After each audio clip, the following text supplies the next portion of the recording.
towering grandiose buildings stood tall under the peaceful blue skies, all part of a prestigious academy that hones magic and sword talents in the continent. In this place, some students have believed that swordsmanship was justice, while there are others who thought magic was everything. These opposing people were in conflict over their respective authorities, but time came that the skies were covered by swarms of flying monsters, while on the land roamed the four-legged beasts of terror. It was the time of the invasion of the creatures of darkness aiming to devour humanity. Their strengths were far beyond normal humans' ability to contend with. Awaking from their long slumber, they began wreaking havoc in the human realm. But these dark times were the period when the legend usually appears, when the world needs him desperately. He was the strongest man, wearing a proud and confident smile as he cast his powerful magic against the enemies. He was the light of a lamp that burned off the moths in these dark and chaotic times. He was a new hope, and from him emerged a new wave of powerful humans standing alongside him with the same purpose. But this is all a story for a little later. It was 1,000 years ago when there was a different man hailed as the strongest. He knew that his battle would determine the fate of humanity, whether they will perish or be saved. That's why he resolved himself as he swung down his sword, vowing to never lose the battle. He conjured a powerful orb of mana that exuded a blinding glow, while the swinging of his sword displayed his absolute mastery in it. He was Baru, the magic sword saint who stands at the pinnacle of humanity. He struck a fighting pose as he smiled confidently, ready to take down his enemy. Baru leaped and instantly closed the distance between him and the monstrous demon king Jira. He clenched his jaw and gritted his teeth as he went in for an attack. He swung his sword down with all his might, unleashing a purple cutting wave against the demon king. Seeing that he survived it, Baru commented that he's not bad. This prompted him to conjure a massive and powerful magic circle. From that circle, he unleashed a shower of magic projectiles, all of which were rendered ineffective by the monster's barrier. The Jira flashed a teethy grin and said it was his turn to attack. From his fist erupted a storm of ominous purple energy, prompting Baru to erect a barrier. In response to the monster's attack, he began casting a special great magic. With the elements hovering harmoniously all around him, he cast the Prism Ruler spell. All these different elemental orbs began condensing into a single powerful orb. He held this immense power in his hands as it began emitting a blinding light. From this spell, he was able to conjure a divine sword that can cut down everything in the world. He smiled as if he was having fun and declared that the real fight had just begun. Wielding the strongest power of humanity in his hands, he told the demon to savor it to the fullest. A short while, and blood was seen dripping to the ground. Baru managed to cut off the demon's tail, but just from that, the magic sword saint was already panting. This just goes to show how formidable a foe the absolute demon king is, who said he didn't expect getting wounded that deeply. Baru smiled and asked if that was his way of praising him, then charged against the attacking demon king as he said his thanks. He was yelling and swinging with all his might as he called the demon king's name. From the skies cracked up ferocious lightning strikes, signaling the approach of something ominous. A mysterious figure clad in a purple cloak stepped forward. They were watching the battle from afar, remarking that both warriors were now on the brink of death. They did not waste any more time and seized the time to cast a powerful spell, conjuring a massive and ominous purple magic circle that covered the skies over them. The mysterious figure smiled and sarcastically apologized to the Demon King. They continued feeding the magic circle with more power, saying it was for the sake of the future. A powerful ray of purple energy bursted mercilessly, leaving nothing but obliteration on its wake. It approached the magic sword saint and the absolute Demon King, who were fighting at that time. The Demon King recognized the incredible power that approached him, while Baru was surprised to see the intervention of a third party in their duel. The two of them were engulfed in a massive explosion that followed afterward. As Baru's consciousness drifted away, he recognized that the attack just now was that of a demonic magic power. But what puzzles him the most was that Jiro was also killed in the process. He could only wonder who did it as he slowly fell to the ground. He loudly landed on the dry soil, with his back laying flat to the ground. His eyes were droopy as he could barely keep himself awake. The rain falls down as if to mourn the tragedy that befell on him. He asks if he's going to die in a place like that.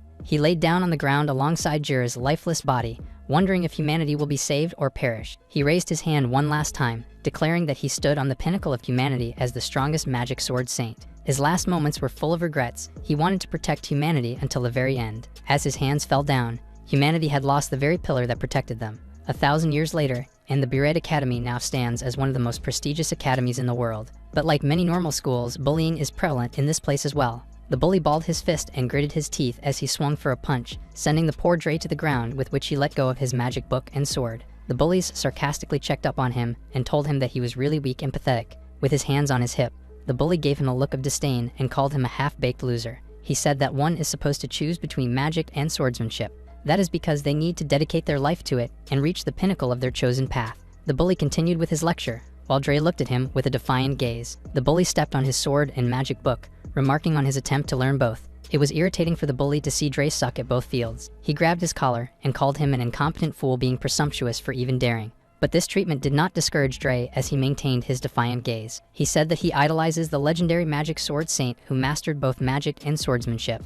With a determined look on his face, he balled his fist and declared that he wants to become like him. The bully couldn't bear hearing his ideals and delivered a knee to Dre's gut.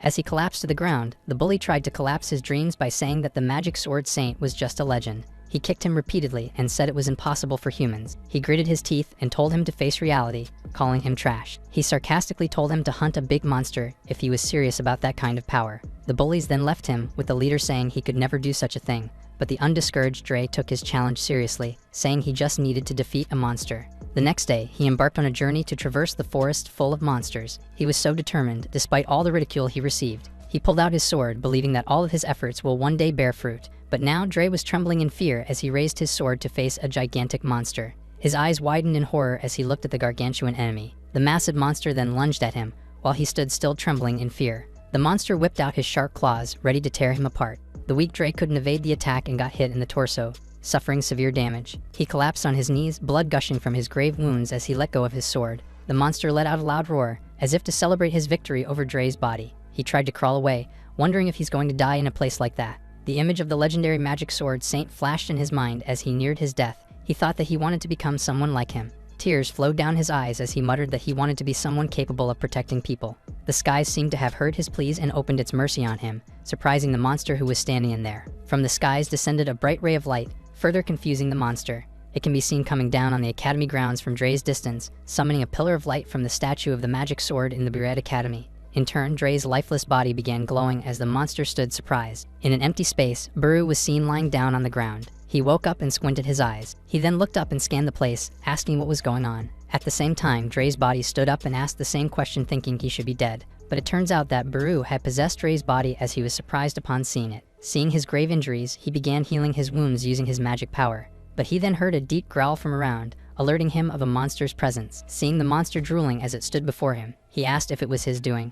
But there was no need to question if he was the one who did it. His bloody claws says it all. The monster lunged at him angrily, to which Buru asked if he was coming at him. Flames began raging in from his hands as he told him that he'd better not. But the monster ignored his words and opened his mouth, ready to devour him. This prompted Buru to cast his flame spells and char him alive. A wide smile stretched across his lips as he said that he's not Dre, but a different person.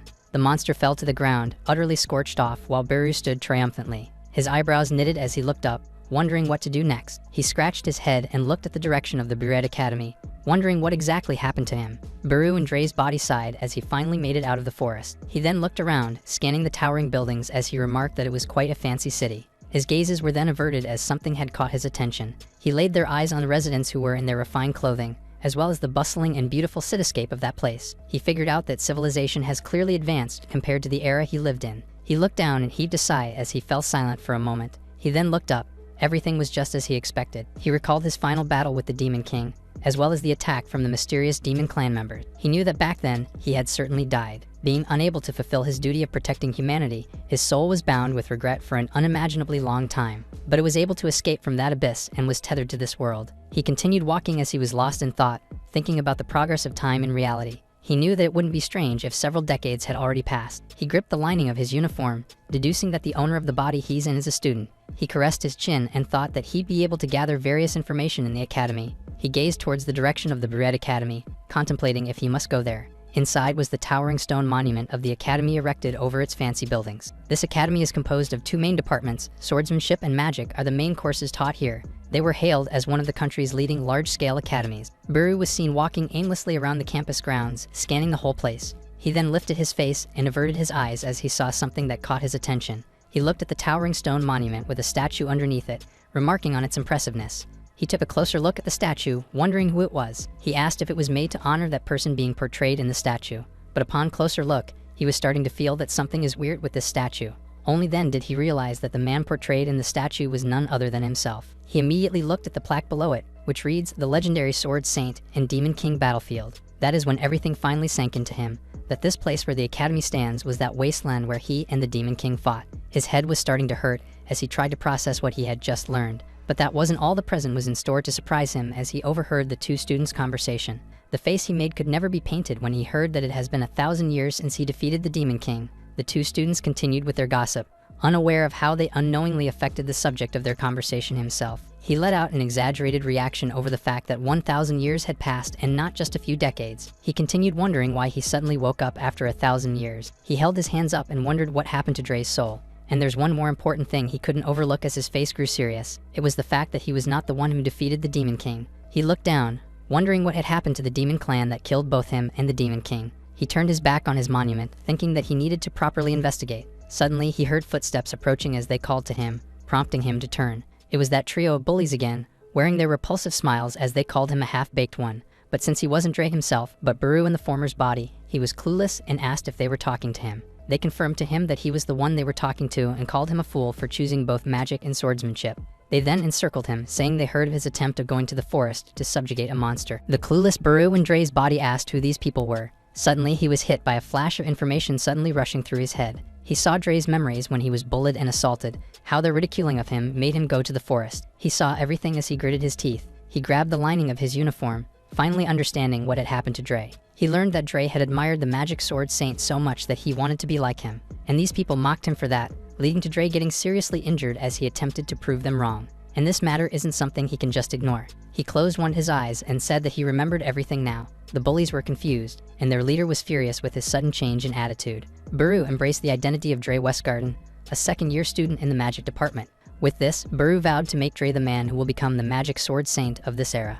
The bullies didn't like what he had just said and charged at him, prompting Baru to summon a blinding light made out of mana in response. He then shaped it into a sword, ready to cut them down. He raised his sword as he faced them with a fierce gaze emanating from his eyes. He told them to not scream in such an unsightly manner. The bully leader was surprised to see two of his underlings get blown away by Baru's attack. The two couldn't even move anymore, their whole bodies aching as they laid down. Baru then told these clueless bullies that the Dre they assaulted must have felt more pain than that. The bully couldn't even begin to comprehend what was happening in front of him. Baru then charged forward with his magic sword as he told them to watch carefully. He leaped in the air and declared that he's going to show them the sword of the half-baked one. The bully gritted his teeth nervously as he could only watch the attack approaching. The very same sword that they have mocked is now coming down at him with overwhelming power. The bully strains beneath a descending burst of blue force, panic etched across his face. The impact blasts him off his feet and sends his weapon spinning away. Meanwhile, Baru watches coldly as the bully spasms midair. He once again swung his mana sword and connected it to the bully's torso, making him slam into the building with his powerful sword attack.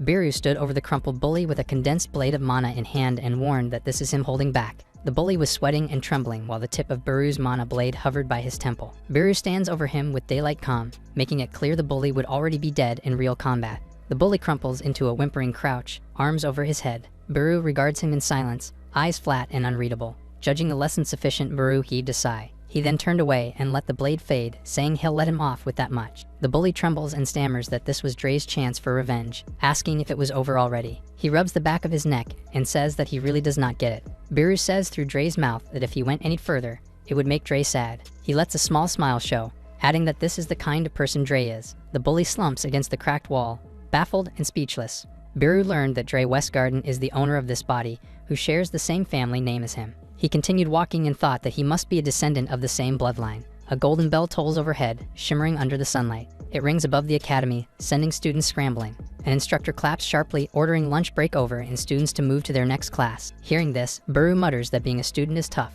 Suddenly, the proctor then snaps his name with a pointed finger. Baru answers with a hesitant acknowledgement that they mean him. The instructor then pointed his finger on his chest and told him to immediately go to the training grounds. He fixed his eyeglasses and said that he's already a dropout at this rate. Baru watched the instructor leave, remarking on the teacher being unpleasant. He then stood, thinking about the magic of the current era, 1,000 years later than his time. A smile stretched across his lips at the thought of it, wondering how far the magic techniques of the present time have advanced. At BLADEMASTER Academy's magic training grounds, the classes line up before the targets. A nervous student summons sparks to snarl around his hands as he forces the spell to life. He then yelled the incantation for lightning ball. The measly crackling bolt clips the dummy, and onlookers cheer in awe of what he just did. Students wave and holler while Baru watches from the edge, frowning at the low-level magic proficiency the student had just displayed. He thought that even the village brats from his era could fling a cleaner lightning ball than that. To think magic has decayed this much in just a millennium is depressing for him. The teacher calls out his name, asking if he is enjoying the view as he slacks from the sidelines again. The teacher sneers that he is not scolding him,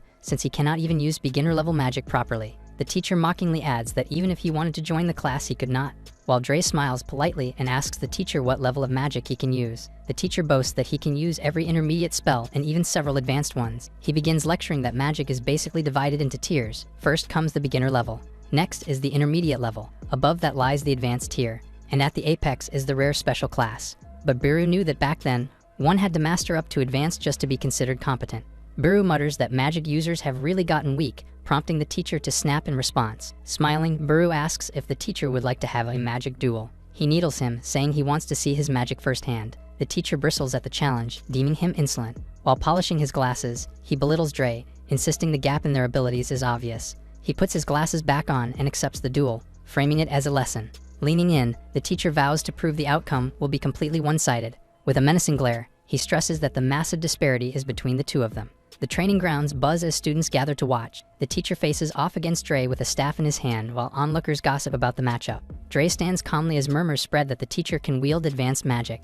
They take positions on opposite ends of the court and signal they are ready to begin. The teacher starts weaving an elaborate advanced spell, magic circles flaring. He grins, boasting that he will restrain his power. Multiple blazing beams erupt from the spell, an advanced technique known as flash bullet. Blazing projectiles close in on Dre from all sides, yet he stands relaxed. He calmly raises a hand, eyes focused. With a sweeping motion, blue energy bursts out and redirects the beams away. The teacher staggers as glowing fragments rain down and his spell is broken. He then displayed an exaggerated stunned face. From the back, Dre remarks that the display is sufficient. He grinned as blue aura roared around him and began unveiling special great magic. A tidal bloom of blue energy erupts from Dre, flooding the arena as streams surge past the startled teacher.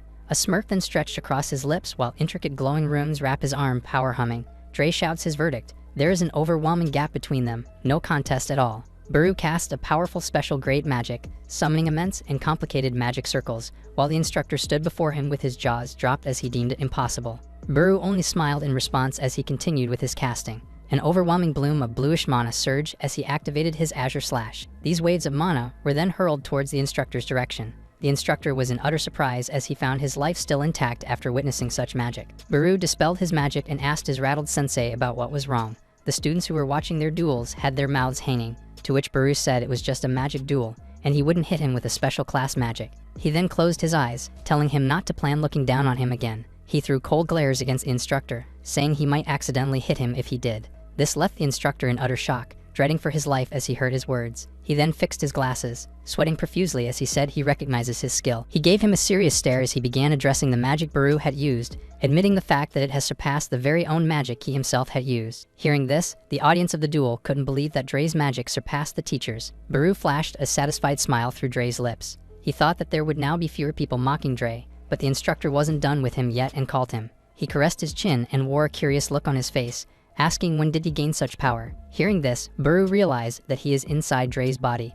who's known to be a weakling. He began sweating profusely as he wondered how he should explain his situation. He knew that telling them the truth won't do any good as these people would never believe him. He lazily made an excuse, saying maybe he had just figured out the trick to magic. The instructor was not satisfied with his answer and snapped out, saying there's no way it was the reason Dre became stronger than him. He further added that he had completely changed since yesterday, may it be in terms of technique or magic power. He let out an awkward laugh and said that he was right. The magic skills and knowledge he has right now is that of when he was still the magic sword saint. It was revealed that magic power isn't tied to a mage body, making him feel like a completely different person. But unless he completely changed, a lot of it was still influenced by his soul. He looked at the curious instructor while wondering how he could possibly change so drastically in just one day. A screech was then suddenly heard, attracting the attention of everyone in the place. Above the dark skies emerged a swarm of ominous flying creatures. The instructor stuttered upon the sight of these creatures, wondering what they were. They were a humanoid monster with several eyes, a purple skin, and a pair of wings. Monsters that they have never seen before. Hearing that they haven't seen them before, Biru was confused since he thought it was a monster that lived around that place before. But there was no time to be confused. He pointed his electrifying hands towards them. He began casting his lightning spell as his fierce eyes stared at the approaching enemy. Without an ounce of hesitation, he pierced the monster's body with his powerful lightning while the others continued to lunge forward. The monster fell from the sky with a searing hole in its stomach. As he recalled his magic, Biru couldn't help but remark that they were just weaklings. The remaining monsters then activated their icy wings, flapping them as they hurled countless spikes from their wings. The confident Biru only smiled as he casted his flame magic, saying he could never be defeated by an attack like that.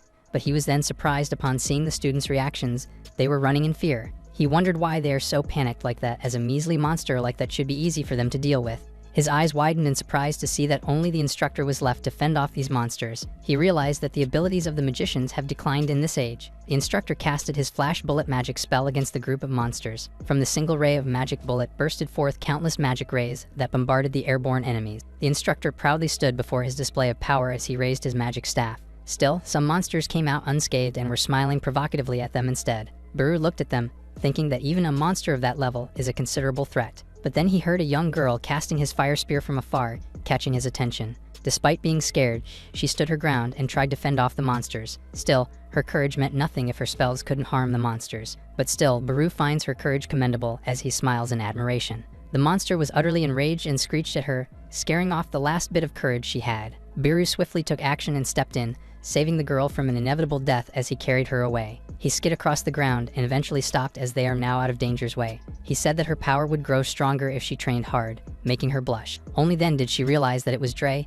the one who was known to be a weakling, who had saved her. He carefully put her down and told her to watch properly what he was about to do. He activated the same fire spears as the young girl did, but his spells were far more refined and exponentially stronger. With a smile on his face, he told her that it could become the strongest magic with the right training. Under a stormy sky, red-eyed harpies screech as they swoop with spread purple wings. Buru thrusts up his hand and summons spears of golden flame while Selly watches, startled by the rising blaze. Selly looks up wide-eyed amid drifting embers as he said that unleashing the magic sword saint's full power leaves no way back. From behind, Buru and Selly face a flock of harpies overhead while torrents of fire rocket upward to meet it.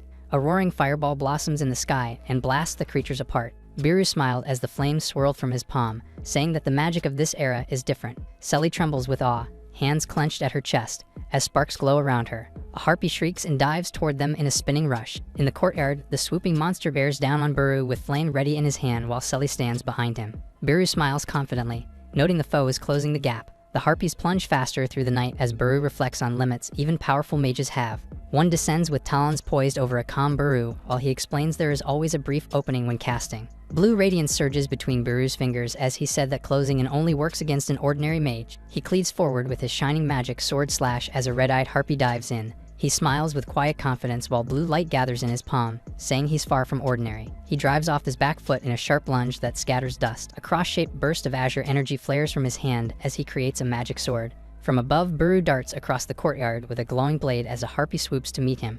A whirlwind of blue slashes spirals around him, shredding the flock in a technique named Sky Dance Tempest. Buru slows to a jog as the last feathers fall and the field clears. Selly and the instructor rush in wide-eyed the aftermath. Amid drifting feathers, Buru raised his hands slightly and looked satisfied with the effortless outcome. Sunlight gleams on the towers of BLADEMASTER Academy's library. Meanwhile, Buru was seen taking a startled breath. He then clutches his head over an open book as he complains how his body hurts so much. Nearby students peek from the shelves while he groans at the table. He slumps onto his book with a strained grimace, thinking that he felt fine right after the fight. Alone at a long table, he sags with a weary exhale while thinking about the pain creeping in as time passes by. He studies the pages with a thoughtful frown as he thought of finishing the books and preparing a training plan. From an overhead view of the quiet library, Buru studies alone at a long table while another student browses the shelves. After the monster attack, the academy decided that classes are suspended for a while, giving him some free time. He tried to look into what happened after he died, but every history book said he defeated the Demon King. Framed by stacks of books and window light,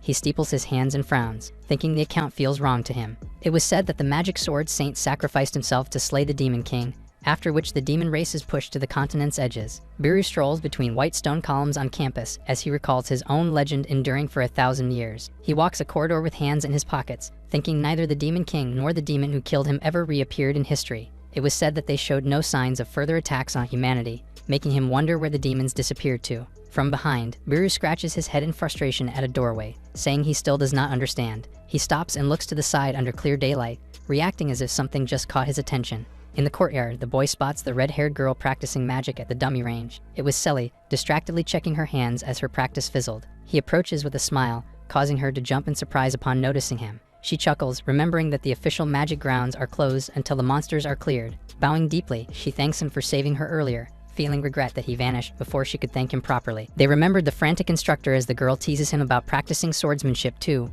while the boy thinks it is a hassle. With a soft smile, she admits she was genuinely surprised by how strong he has become. Turning back to the targets, she reflects on how she wants to be strong enough to defeat monsters too. Small flames sputter on her palms as she laments that no matter how hard she tries it does not work. She forces a laugh, confessing it feels like she is just a failure. The boy watches while she expresses her frustration with how little she has grown. She thinks there must be a reason why even beginner magic will not work for her. Maybe her capacity is just low. This then prompted Baru to ask to examine her hand. Startled, she offers her palm with hesitation. He takes her hand and she reacts with shock. Eyes closed, he focuses to measure how much magic power she really has. An enormous pillar of light and mana erupts skyward. She gasps as electricity dances around their joined hands. His eyes fly open in shock at her magic power. She turns with a clueless expression as the blinding column of mana rages behind her. This made Baru conclude that it is absolutely overwhelming and she has a ton of magic power. He gauges her aura and notes that even in his past life, he rarely saw power like this. Realization dawns that it is not that her magic power is too low, but rather it is so vast she cannot control it. He asks her name and flustered, she tells him she is Selly while wondering if he remembers her. He then echoed her name to himself, to which her anxious and hopeful reaction shows as she watches him. He beams and declares that she is capable of casting special class magic. Selly forces a nervous laugh, shaken by his assessment. From a few steps back, she tries to wave it off while he watches. She bows her head, convinced she has no talent. She clenched her trembling hands as she recalled harsh judgments from her teachers and classmates. His lips tilt as he begins to counter that view. He crossed his arms and told her that they were all just weaklings and couldn't notice her strength, leaving her startled. She throws up a hand, rejecting the idea outright and deeming herself a failure. He called out her name and asked her directly if she wanted to become stronger, causing her to halt in confusion. His intense eyes laid down a stark challenge. Her lips parted as she was flabbergasted by what Baru had said, causing her to think deeply. As she stuttered, she gathered courage under his intense gaze. Selly, with her eyes closed and eager to resolve, shouted and declared that she wanted to become stronger. He grins widely, proud of her fighting spirit and telling her that it is what it takes to be a mage. In a wide training room, he started explaining that Selly possesses an incredible amount of magic power, surprising her in disbelief. Baru pointed at her and scolded her for pouring an excessive amount of magic power into her beginner-level magic, making her cry in surprise and embarrassment. Selly flusters while he notes that controlling the amount of magic power is a skill, and it takes time to properly wield a beginner-level magic. He turned his gaze at her with a smile, telling that there is one type of magic that doesn't require it. He confidently unveils in a swirling field that a special class magic needs less precision. Selly raises a timid concern about its difficulty. She explained that it is so advanced that only the headmaster of the academy could use a special class magic, causing Baru's eyes wide open. Baru grins confidently and tells her that she is on the same level as their headmaster. She freezes in shock at his overwhelming implication. He confidently stated that he can wield that class, as well as he noted that it needed an immense mana cost. His gaze went sharp on Selly. Her expression softens when he adds that her capacity fits the requirement. She flails, feeling the pace is too fast as she couldn't keep up with the overwhelming information. He raised his index finger with a smile as he claimed to teach her with her first special class magic.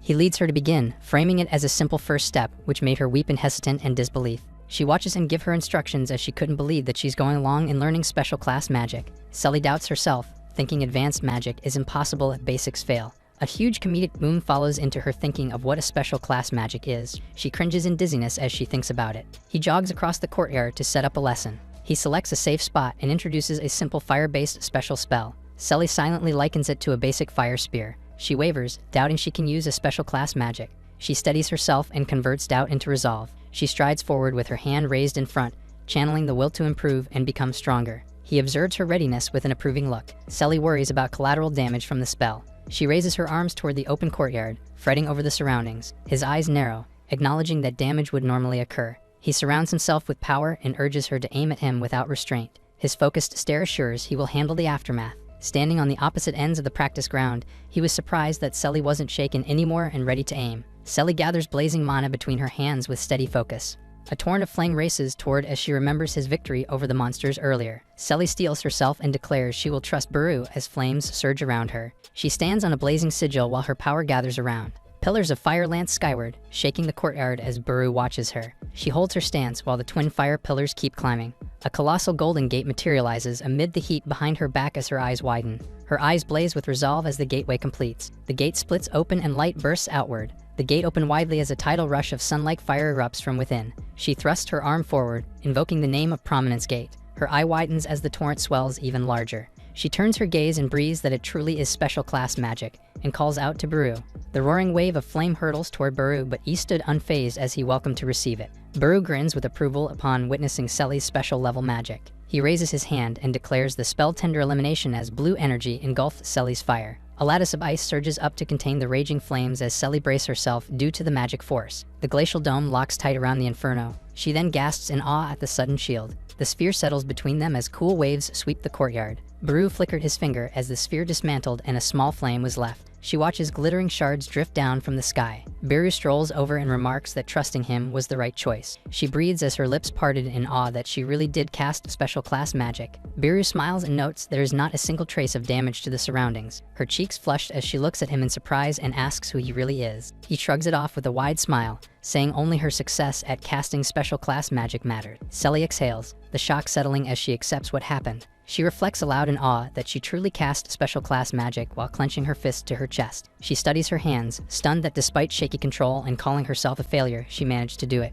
Biru observes that she has more talent than he expected while Selly was enjoying herself because of her achievement. He suddenly calls her name, drawing her attention. Biru meets her gaze and begins to propose with eagerness. He asks her to become his apprentice. Selly stiffens as Biru proposes taking her as his apprentice. Biru smiles and praises her as the Academy's standout talent. Selly was surprised by his sudden proposal while he leaves the decision entirely to her. Selly hesitates, weighing his warning that refusal would be a mistake. With eagerness in his eyes, Biru vows to raise her into the highest level mage alive. Biru then asks her about her decision while Selly steps toward him to deliver her answer. A smile formed on her lips as if stating the obvious. Beaming, Selly accepts and asks Biru to make her his apprentice. Selly gazes at Biru with shy warmth. She admits his influence has already changed her in a single day. He looked at her with a proud smile, while Selly looked at him with resolve and requested his guidance as her master. A tranquil forest can't be swayed under a bright sky. Biru brings up the apprentice matter as they enter the woods. Selly leads with a map while Biru follows, unsure why they are in such a place like that. She sheepishly reveals they are here for her remedial task after poor practical magic grades. Biru reacts in surprised disbelief at the extra assignment. She added that she needs to reach the sunlit stone altar hidden deep in the forest.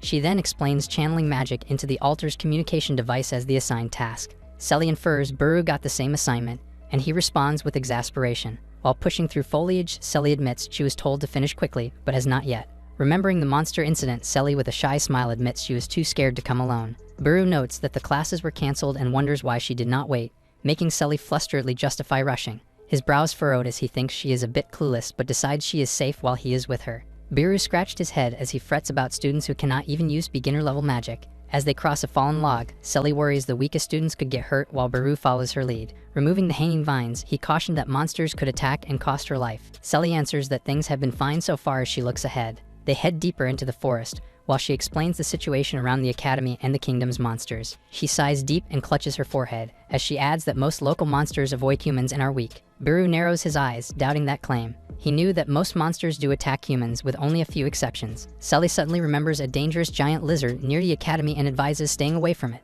The giant lizard with glowing eyes and fangs appears as he scoffs that such a weak thing being an irregularity seems odd. He tells Selly there used to be much stronger monsters here. She then reasons that would have been over 1,000 years ago. A flashback shows the magic sword saint striking down the demon king and the demon race withdrawing from the kingdom. A map cutaway shows that since then, monsters that feed on magic weaken steadily near human lands. Selly sums it up, saying that is what they say anyway. Biru looks down as he thinks deeply, beginning to piece things together. Over the dark night sky with nobles pictured, he reasons that fewer fights and demons are gone while monsters become weaker, human combat skills decline. A somber graveyard reinforces the thought as he reflects that it makes sense but still feels off. Then a new, ominous winged creature looms that he has never seen before. He wonders if it is not native to this area and concludes they will have to handle it regardless. He decides they cannot ignore it and channels crackling power through his fingers. In a full action splash, Biru hurls a blazing bolt of lightning. The lightning bolt rips through the flock as the winged monsters scatter and the strike tears the sky. One harpy is fried black and tumbles from the air trailing smoke. Biru lowers his hand crackling with power, unimpressed at such a weakling. He pauses when he suddenly senses something as Selly peeks from behind him. From below, the horned red-eyed demon wolves prowl out of the brush, growling. Biru points past her, asking if she still thinks those monsters are harmless, and Selly flails in alarm. Wolves circle and lunge towards them as he steps forward to shield her. A lunging wolf meets a bursting wave of magic from Biru's outstretched palm, making Selly brace herself from the impact. He conjures an azure blade and slashes in a cross. Spinning arcs of light carve a sphere around him, sending wolves flying. Hood up with his blade humming, he assesses that monsters attacking humans are popping up everywhere. With a worried expression, Selly admits the current academy barely has anyone with real combat experience. She gestures toward Biru, admitting that against aggressive monsters, students will get hurt at this rate. Biru concludes taking on an apprentice was the right move. Selly then blinks in confusion. With wolves growling behind him, Baru grins and reasons that at least one battle-tested mage will be joining the academy. Sully trembles with a map in hand, eyes wide with realization. He taps her shoulder casually as he stole the map, remarking that a little aggression is perfect and exactly the fierceness needed for training. Sully steps forward unsure and scared as Baru confidently folds his arms behind her. Wolves close in below as he challenges her to prove she can take them all down. Two horned shadow wolves tear forward, red eyes burning as motion lines rake the ground. Sully flinches back with her hands up in panic. Baru stands behind her with arms folded in calm composure as he urges her to focus her power. She turns with steadier breathing as he tells her that even those kinds of monsters can be handled and it will be easy to knock them aside. She turns her gaze as she realizes. With eager resolve, she faces the wolves as she surges forward with determination.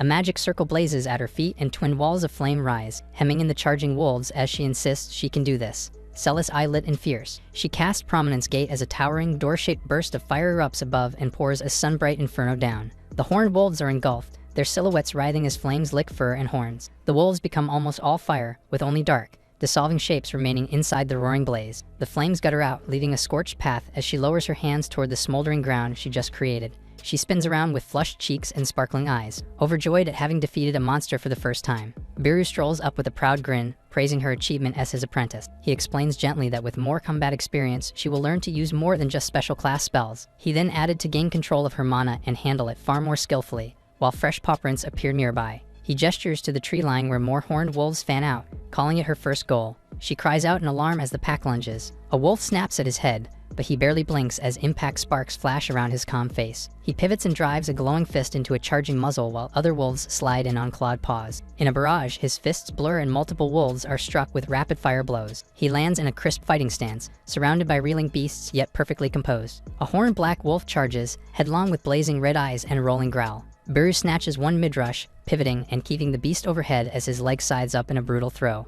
The wolf slams into a tree with a splintering crash as bark and leaves explode. From a safe distance, he muses about hoping Sully will someday be able to do this much as a mage, while Sully pleads not to ask the impossible. He smiles and notes that a mage should also be able to fight barehanded since it could be useful in a pinch. Though Sully protests, it is not that simple and thinks she cannot just swap between styles. He pumps a fist, reasoning that he needs to focus on one thing at a time, but if she can do both it will give them an advantage in any situation. With a shrug, he starts walking, remarking that they should move forward while Sully trails after him thinking she was prepared for this. Sully swallows nervously as she admits inwardly that her master is too unconventional, while his voice drifts in reassurance that he will be there to handle it. In the distance, he waves a hand toward the scorched path, prompting her confusion before adding that there will be battles ahead, and he will take care of the fire before it spreads. A wide aerial view reveals the forest canopy parted around a charred corridor as a pillar of energy jets upward to settle the aftermath. A polished shoe steps onto pale stone. The altar opens into view with a tall obelisk at its center and light motes drifting while Baru stood in the distance. Sully staggers in bent double and panting with her hands clamped to her knees. Baru asks what is wrong and she slumps flushed, admitting she is simply too tired. She pants about being at her limit after getting there as she recalls her fight, while his rebuttal floats in that she has only used special class magic 5 times. He was worried and questions why she is already exhausted and adds that he was trying to make her understand, while she bristles in shock. Sully panted frantically while she privately thought she was naive. She rallies with her fist cocked in determination, declaring that they managed to make it to the stone altar. The pair jog up the steps as Sully explains that they only need to channel magic into the communication device to complete the task. A breeze spirals overhead as Baru halts and looks up at circling leaves. He throws an arm out to stop Sully as she trots after him, glancing back in confusion. In the shadowy trees, something barrels through the trunks as twin red eyes flare in the darkness. A massive silhouette launches skyward and drops toward the plaza while Baru looks up. The creature lands, revealed as a hulking spike-plated wolf beast with burning eyes. Its glowing eye fixes on them with menace. Sully freezes, wide-eyed with sweat beading. The monster slams down with a roar, shards of stone flying as Sully screams and stumbles back. Baru grabs her around the shoulder mid-fall and asks if she is okay. The beast looms, crackling with ominous energy, and Baru thinks that even a mage from 1,000 years ago would have a hard time against it. It charges again with bellowing claws tearing through the broken plaza. Sully collapses to the ground in fear, while Baru reflects that it is too much for her to handle. He steps forward with a blazing blue sword unfurling around his arms, deciding he will have to defeat it himself. The monster's eye contracts with hostile focus.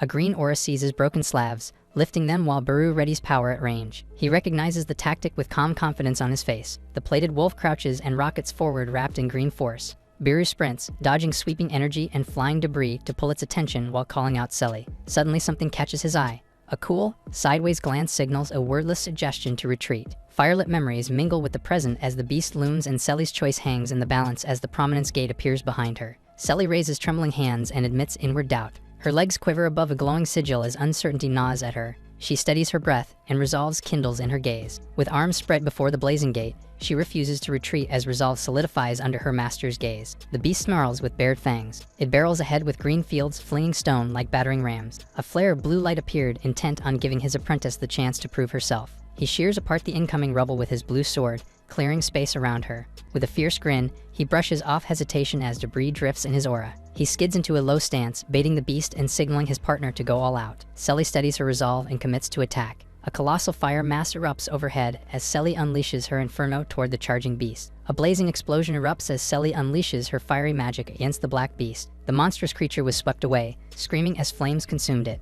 The battlefield burns with raging fire as a towering stone monument glows with a fiery light. A glowing emblem with a pink core shines brightly, wrapped in fiery patterns. Selly collapses to the ground, exhausted yet relieved, as smoke billows behind her. Buru stands proudly with hands on his hips, praising her achievement. Selly sits stunned on the ground, eyes widening at his words. She smiles awkwardly, admitting it might not matter since no one from the academy saw it. She laughs and says others will probably think her story is false. Standing together before the monument, the two look on as Buru admits her point might be true. Buru smirks confidently, declaring that her evaluation will undoubtedly change. The monument glows and trembles, signaling a shift as the two watch in surprise. He explains that the towering device channels unique magical power directly into the academy. He then explains that transferred magic reveals the user's traits and identifies who completed the task. Selly stares wide-eyed while Buru turns with a casual smile, realizing the device can expose who truly did it. With the monument blazing behind him, Buru grins and wonders what becomes of a device struck by special class magic. Selly recoils in panic, grasping that the power she infused would be sent to the academy. Buru gestures with a confident smile, confirming her realization. The stone monument with a red ring cracks as power surges outward. A colossal fireball emerged from the monument, blasting the stone structure apart as debris flies. The shockwave sweeps Selly and Buru through the air, her face contorted in fright while he wears an excited smile. A roaring pillar of flame erupts from the monument as distant students look up and Selly panics about the aftermath. The instructor looms in shadow, calling out to Selly by name. In the courtyard, Selly flusters with hands raised while Buru stands nearby suppressing his laugh as the instructor approaches. The instructor's gleaming glasses signal stern judgment. Beside the cracked monument, the instructor scolds furiously while Buru laughs hard and Selly cries in apology. The instructor sighs, musing about how the legendary magic sword saint would react. On the plaza tiles, Selly sits with tears in her eyes while Buru answers lightly with a laugh and the instructor questions his certainty. The instructor acknowledges the task's completion and notes that the received magic power proves success. His gaze landed on Selly as he asked if it was from her. Selly brightens with wide, hopeful eyes as she nods cheerfully. The instructor addresses Selly, likening the situation to what happened at Buru. Selly and Buru stand side by side while the instructor remarks that she was labeled a failure not long ago and asks what changed. Buru confidently says Selly herself has not really changed. With the academy buildings behind them, Buru adds that only he recognized Selly's hidden talent. The instructor studies Buru warily and asks who he actually is. Buru flinches as the instructor steps toward him with a stern face. Grinning and leaning close to the instructor, Buru explains he got the same task as Selly, but could not channel magic because the device shattered, even wondering about compensation. The instructor dismisses the need and declares Buru exempt from the task, making him step back in disappointment. Touching his temple, the instructor wonders aloud what would happen if he assigned Buru the task. The plaza stretches wide as he concludes Buru would surely destroy the monument, realizing that the two were now gone. Beneath the damaged monument, the instructor shouts after them while Buru leads Selly away to check the rumors around campus. Buru was tugging Selly along as they ran away, while the instructor slumped in exhaustion.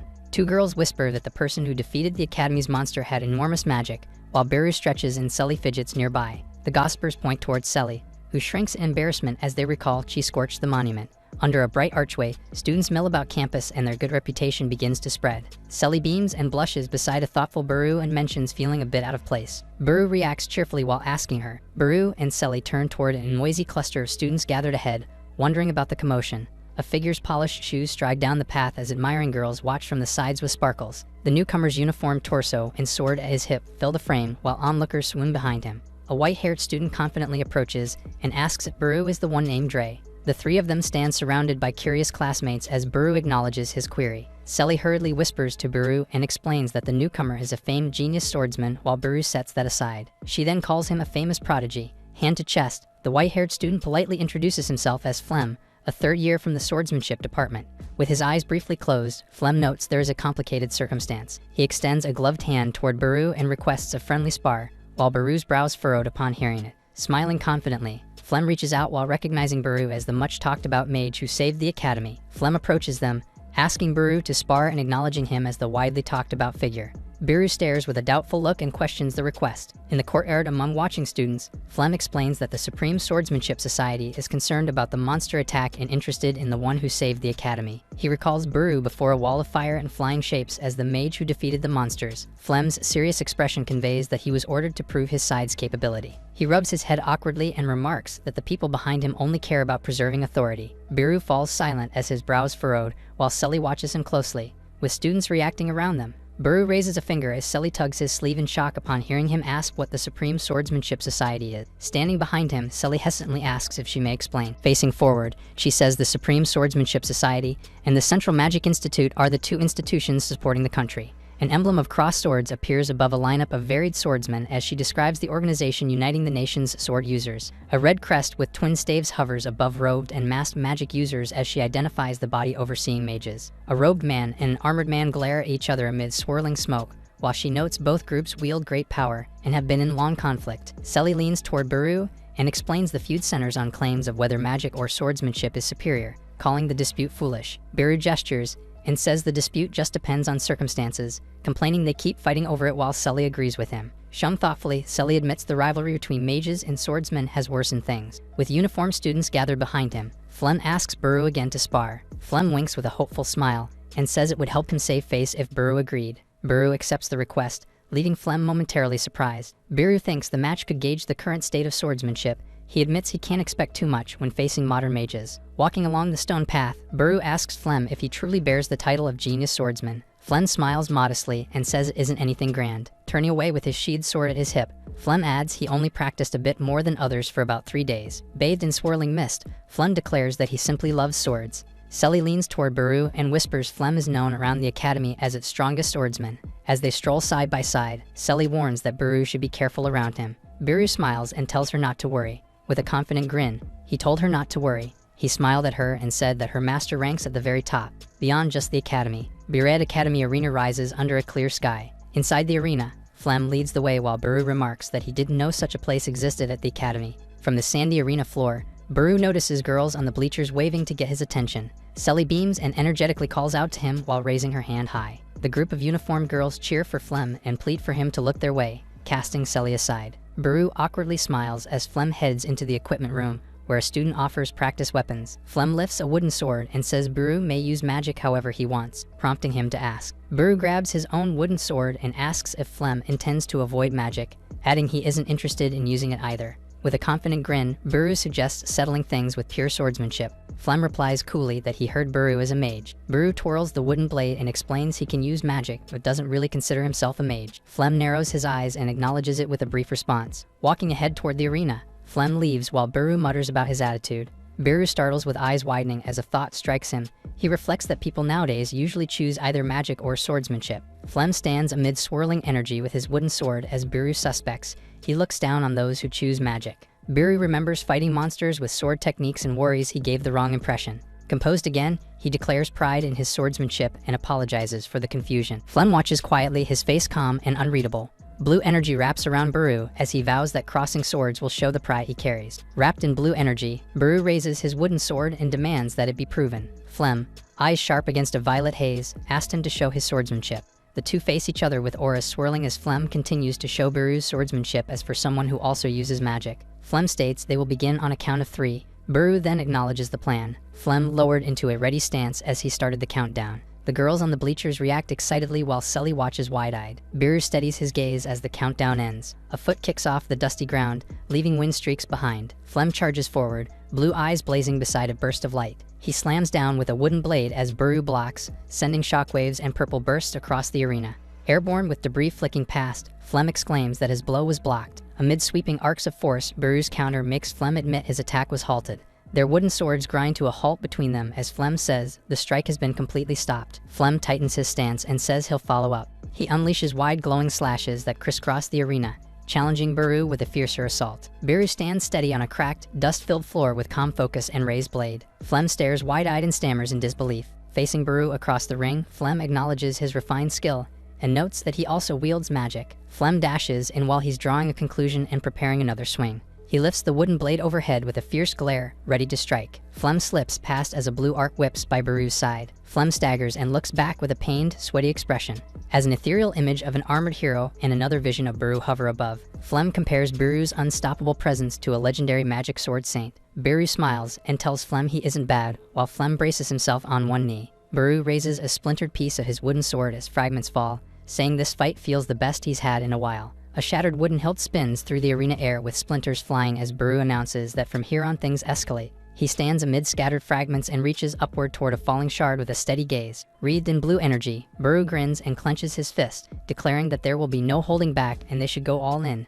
Baru smiled with quiet confidence as he pointed his finger to cast his magic. A swirl of greenish mana encircled around the wooden sword, which is now under his telekinetic powers. Baru wasted no time and immediately hurled this sword towards him. He flashed a wide grin as he caught the hilt of the wooden sword, urging for them to continue. Flem was seemingly dissatisfied upon seeing him treat it as if it was just a warm-up. A thick and dense amount of mana enveloped Baru as he looked forward to having an enjoyable match. He kicked off the ground and left dust and debris scattering around, instantly closing the distance between them with a vicious grin. He swung his sword with utter force, enough to send the sword genius away. He wasn't finished and followed up with more slashes, the shockwaves scattering all around the arena. Flem gritted his teeth as he braced for an attack he was expecting to come from his right side, only to be told by Baru that he was actually aiming from the opposite side. He kicked off the ground with utter force, swinging his sword against the shaken Flem. The genius swordsman was seen sweating, which is not strange as he's up against the legendary magic sword saint. The two of them then crossed their swords for another clash, kicking dust and debris all around the arena. Flem was having a hard time blocking Baru's attacks as he clenched his teeth.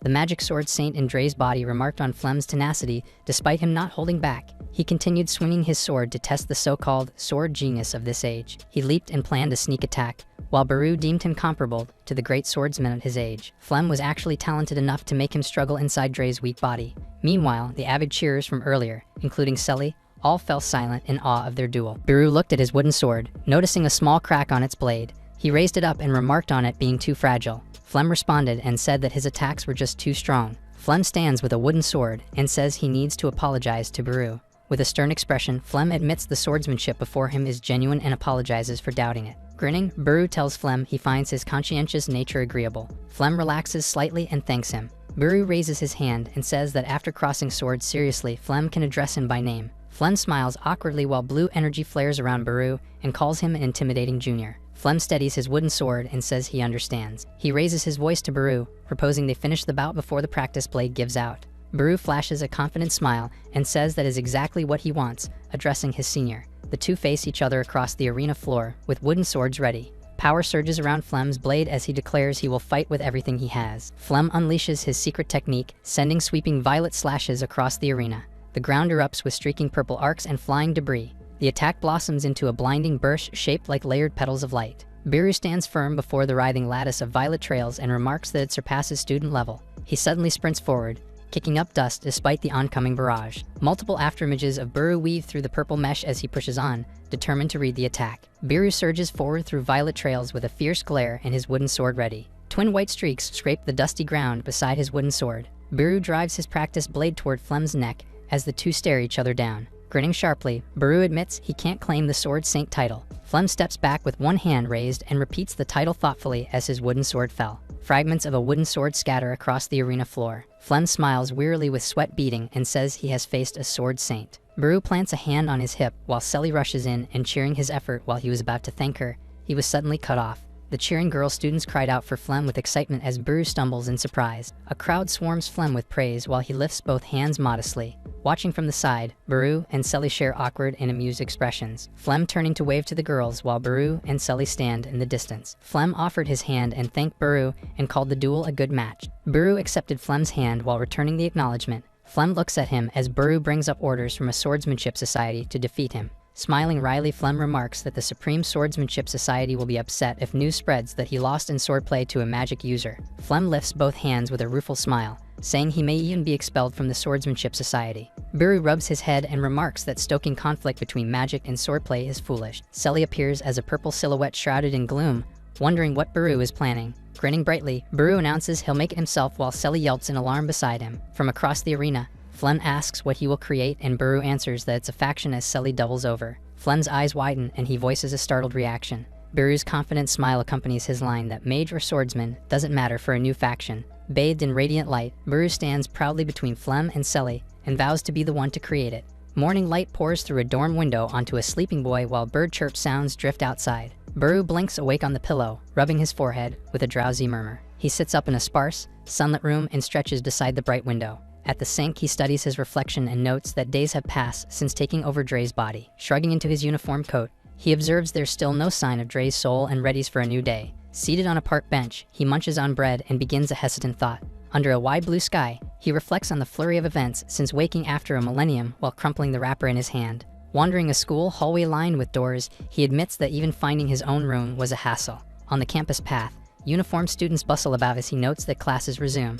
Wearing a steady look, he recalls Selly's account of what has happened since occupying Dre's body. A grand academy building and crystal spire frame his resolve to probe violent monster mutations and plan quick countermeasures. Moving through the crowd with nasty looks, he decides the mages and swordsmen of this era must train together from scratch to face vicious monsters. Passing columned walls while others were talking about him, he concludes that the feud between magic and swordsmanship only hinders that goal. He looks uneasy while adding that there is a catch. Rumors swirl from surrounding students about frightening repercussions and offending teachers as he stands stiff among dark silhouettes. Wearing a crooked smile with sweat on his cheek, he wonders if he made a bad move. In the tiered classroom, Selly spots him and greets with a wave. She offers the empty seat while he sets down his briefcase and returns a greeting. The lecture hall fills with whispers as the two sit together. His classmates dismiss his conflict-free faction idea as impossible while his weary face sags. He suddenly bellows across the room, jolting nearby students. Pointing with irritation, he scolds the chatterers for being noisy. Back beside Selly, he folds his arms with a huff while she laughs it off. She thought of him posing between two tall banners welcoming mages and swordsmen and proclaiming a new faction without opposition. While she remarks that his methods stood out, resting his cheek on his hand, he shrugs that even so he's unfazed. A teacher carrying a stack of books steps to the front and comments that the room is quite crowded. The same teacher, smiling with an open book, announces that suspended classes resume today. Seated with books open, he boredly notes that several days were needed for the monster attack chaos to settle. The smiling instructor encourages everyone to work hard to make up for the delay. He traces glowing blue runes in the air while introducing a lesson tied to status. Gesturing upward, the instructor explains a topic centered on two major organizations. Students sit across the tiers as Biru reacts wearily to that topic, while Selly was secretly laughing. Looking at a softly glowing book, the instructor says a brief review comes first. A translucent image of a grand institute building appears as he describes mage affiliation. An elderly mage brandishes a staff before the institute while words note that affiliated mages have their talents recognized. Surrounded by children and glittering rewards, the mage is shown receiving generous treatment from the nation. Sitting together, the instructor notes the same applies to swordsmen as he murmurs understanding. From the front of the hall, the instructor addresses the rouse while notes emphasize that mage and swordsmen hold high status as people fear being expelled from their affiliated organization. Outside the academy, he and Selly stand between recruiting banners as onlookers gather and statements announce he hasn't given up. He turns to Selly and wonders if her helping is acceptable. With a firm stare, he warns that helping would draw attention from the Central Institute. She smiles softly and assures she will be fine. Blushing with a hand to her chest, she would supposedly drop out if it wasn't for Biru. She averted her gaze and said that she would have been expelled as a dropout anyway if not for him. She then happily declared that she'll follow the master she believes into the ends of the earth, touching Biru. She then put on a worried look as she averted her gaze, saying she's more worried about him. It turns out that Flem was also there to join the faction that he was creating. She then turned to him and warned him that his position might be in danger if he was seen hanging out with them. Flem flashed a reassuring smile and thanked her for worrying, then told her it was okay. He added that he was not fond of being bound by authority, and that he is in a position to support Dre. He probably won't escape punishment anyway, so he thought that he might as well do as he pleases. Biru chimed in, saying that they can't do anything with just the three of them. He then happily suggested that Flem persuade his fangirls and bring them along, to which Selly told him that it won't do as they need to recruit more carefully. Flem chuckled at the sight of Biru getting scolded by Selly for proposing his idea.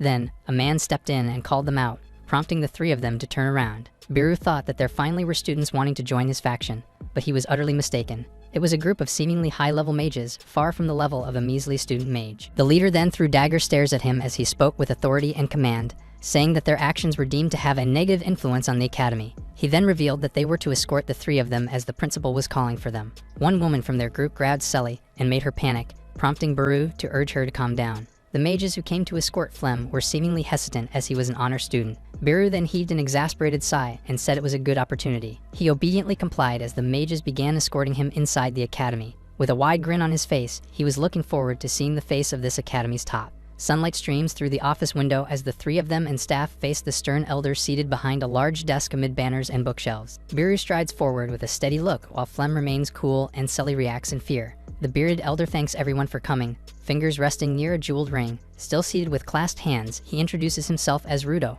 He states that he is the principal of BLADEMASTER Academy while gazing intently at them. A view of his gem-studded hands accompanies Biru, remarking that the principal is a mage. Biru addresses the desk, asking whether Rudo is dissatisfied with his activities while teachers watch. A sharp-tongued instructor in a white coat snaps at Biru to stop his disrespect. Rudo raises a calming hand and the instructor stiffens with sweat on his brow. He acknowledges that magic and swordsmanship currently stand opposed and urges them to look carefully. A glowing scale fills the hall as he explains the two faculties keep a delicate balance to preserve peace. His narrowed eye warns that their activities could break that peace. Facing the trio, he declares that in the academy and by extension the world, they are dangerous elements. Biru lets out a quiet and amused breath, his mouth curling upward. Wearing a confident grin, he dismisses the warning as ridiculous. Biru tells the gathered faculty that magic and swordsmanship are merely tools for protecting what matters as Rudo watches from his desk. Flem listens with a faint, confident smile while the notion of replacing tools with authority is raised. Sully looks startled as the idea of being bound by that authority is mentioned. Biru declares passionately that such binding is meaningless, his uniform catching shards of light. Two teachers erupt in anger at his words, faces tense and accusatory. Rudo touches his beard and jeweled rings, weighing the situation in silence. Rapid footsteps drum toward the office doors. A panicked student bursts in and cries for attention. The room turns toward the intruder, and a staff member challenges the first year's interruption while the student is panting for his breath. The breathless student reports that classmates in the swamp outside the academy are under attack by a huge monster. Shock ripples through the staff as the principal reacts sharply. Shaking and clutching his head, the student says he barely escaped while Sully watches anxiously. A memory shows students and teachers fleeing through a swamp as a towering, shadowy creature advances. Desperate, the student pleads for someone to help those still there. Without hesitation, Biru strides for the exit as a staff member yelps in alarm. The strict instructor demands to know his destination while Rudo sits behind him. Biru glances back and asks rhetorically where else he would go. He states that he is heading out to save the first-year students as teachers stare after him in surprise. Sully brightens and happily calls out to Biru. Flem smirks with a soft scoff, noting that this is typical of Biru. The stern instructor declares that experienced teachers will handle the rescue and says Biru would only get in the way.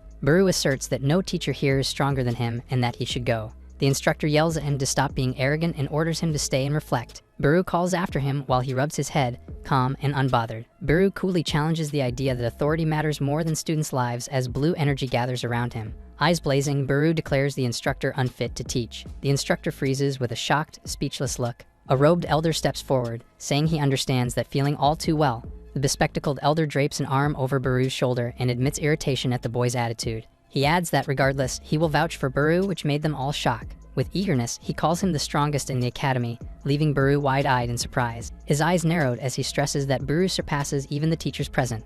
Faculty react across the room, while Rudo watches from his desk and Biru stands with Sully. A female teacher protests and called the robed elder Professor Rama. She was in disbelief as others look on. Rudo asks whether that statement includes him as well. With his eyes narrowed and glowing, he demands confirmation. With his brows furrowed, Rama replies that it most likely does. Rudo grips the desk with ringed fingers and resolves that only one course of action remains. The four of them all jolted in surprise upon witnessing something. Rudo bows deeply and asks Biru to rescue the first-year students, saying he is relying on him. The strict instructor shouts toward Rudo in utter surprise while Rudo stays bent near the desk. Face heavy with concern, Rudo explains that monsters have recently begun showing abnormal power. Turning to the trio, he says their strength is needed and calls Biru by his full name, leaving the three of them in shock. Biru scratches his head and remarks that he thought that Rudo disliked him. Stroking his beard and rings, Rudo answers that he had only spoken in general as the head of the academy. With a light wink and a gentler smile, he adds that he never claimed a personal dislike for Biru. Sully brightens while Biru and Flem smile, encouraged by the principal's stance. Rudo promises to send combat-capable teachers after them and urges Biru not to overexert himself. Biru replies with confident acceptance. The three of them dash out through the open doors, speed lines trailing behind them. The remaining teachers stand stunned while Rama sighs amid the tense room and Rudo smiles, proudly watching them leave. The instructor addresses Rudo while he reflects that the divide between magic and swordplay should soon be lifted. As a rainbow arc glows overhead, Rudo watches the trio run and recalls an age of a legendary magic sword saint. A barren tree towers over a misty swamp beneath dense gray clouds. Green water churns with bubbles while a pair of predating eyes glow under the surface, indicative of the looming danger. A misty lakeshore sits under a clouded night sky while small bubbles dimple the dark water. A boot skids through dirt, flinging grit as someone dashes forward. Biru charges across the barren field with Flem and Sully sprinting close behind beneath leafless trees. At the water's edge, Flem speaks about a giant attacker while Biru scans the ground intently. They halt before a trail of colossal footprints sunken in mud, and Sully huffs at the side as the path points their way. Sully wipes her sweat and staggers while the nearby pool churns with a bubbling sound. Biru slides his sword from its sheath, posture tightening for a fight. A hulking shadow with glowing violet eyes rises from behind Sully as streaks of motion slice the scene. Several purple-eyed amphibious foes erupt upward, brandishing spears and blades with jagged grins. A splash bursts beside Sully,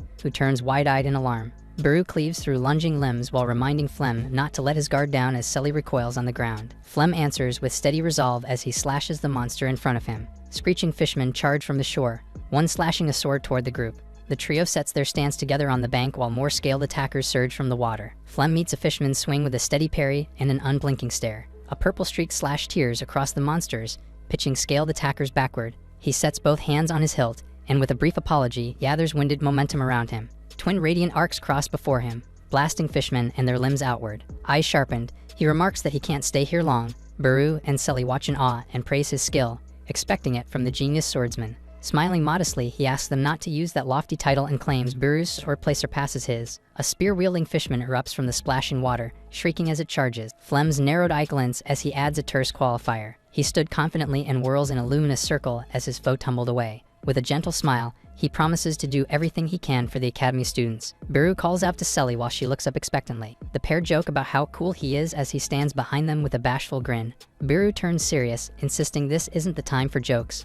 Following giant footprints, the trio sprint toward a misty ravine and urge haste to find the students. A sweeping view of the foggy wetlands frames. While running to find the student, Biru was concerned that first year's training occurred there, and facing that monster would be too much for ordinary students. Flem looked at him and explained that the swamp holds a rare miracle water. Weapons and armor swirl in radiant currents as he notes the water makes crafted items markedly better. He revealed that 2 teams of first years, swordsmen on one side and mage on the other, are competing to gather more of the special water. Flem and Biru trade remarks, with the latter admitting he might have been absent for that event. A narrow rock corridor under a cloudy sky appears while it said teachers usually direct searches near the swamp entrance. Running through the ravine, the two of them comment that first years often venture too deep, which is normally fine. The trio sprints across open ground as a scaled figure watches, while stating that this time the students met ferocious monsters. Several purple-eyed fishmen leap down the cliff with weapons raised, screeching. A mass of fishmen floods the canyon. Rows of snarling fishmen crowd the path with their eyes glowing. Sully calls Biru and cries that the number is overwhelming.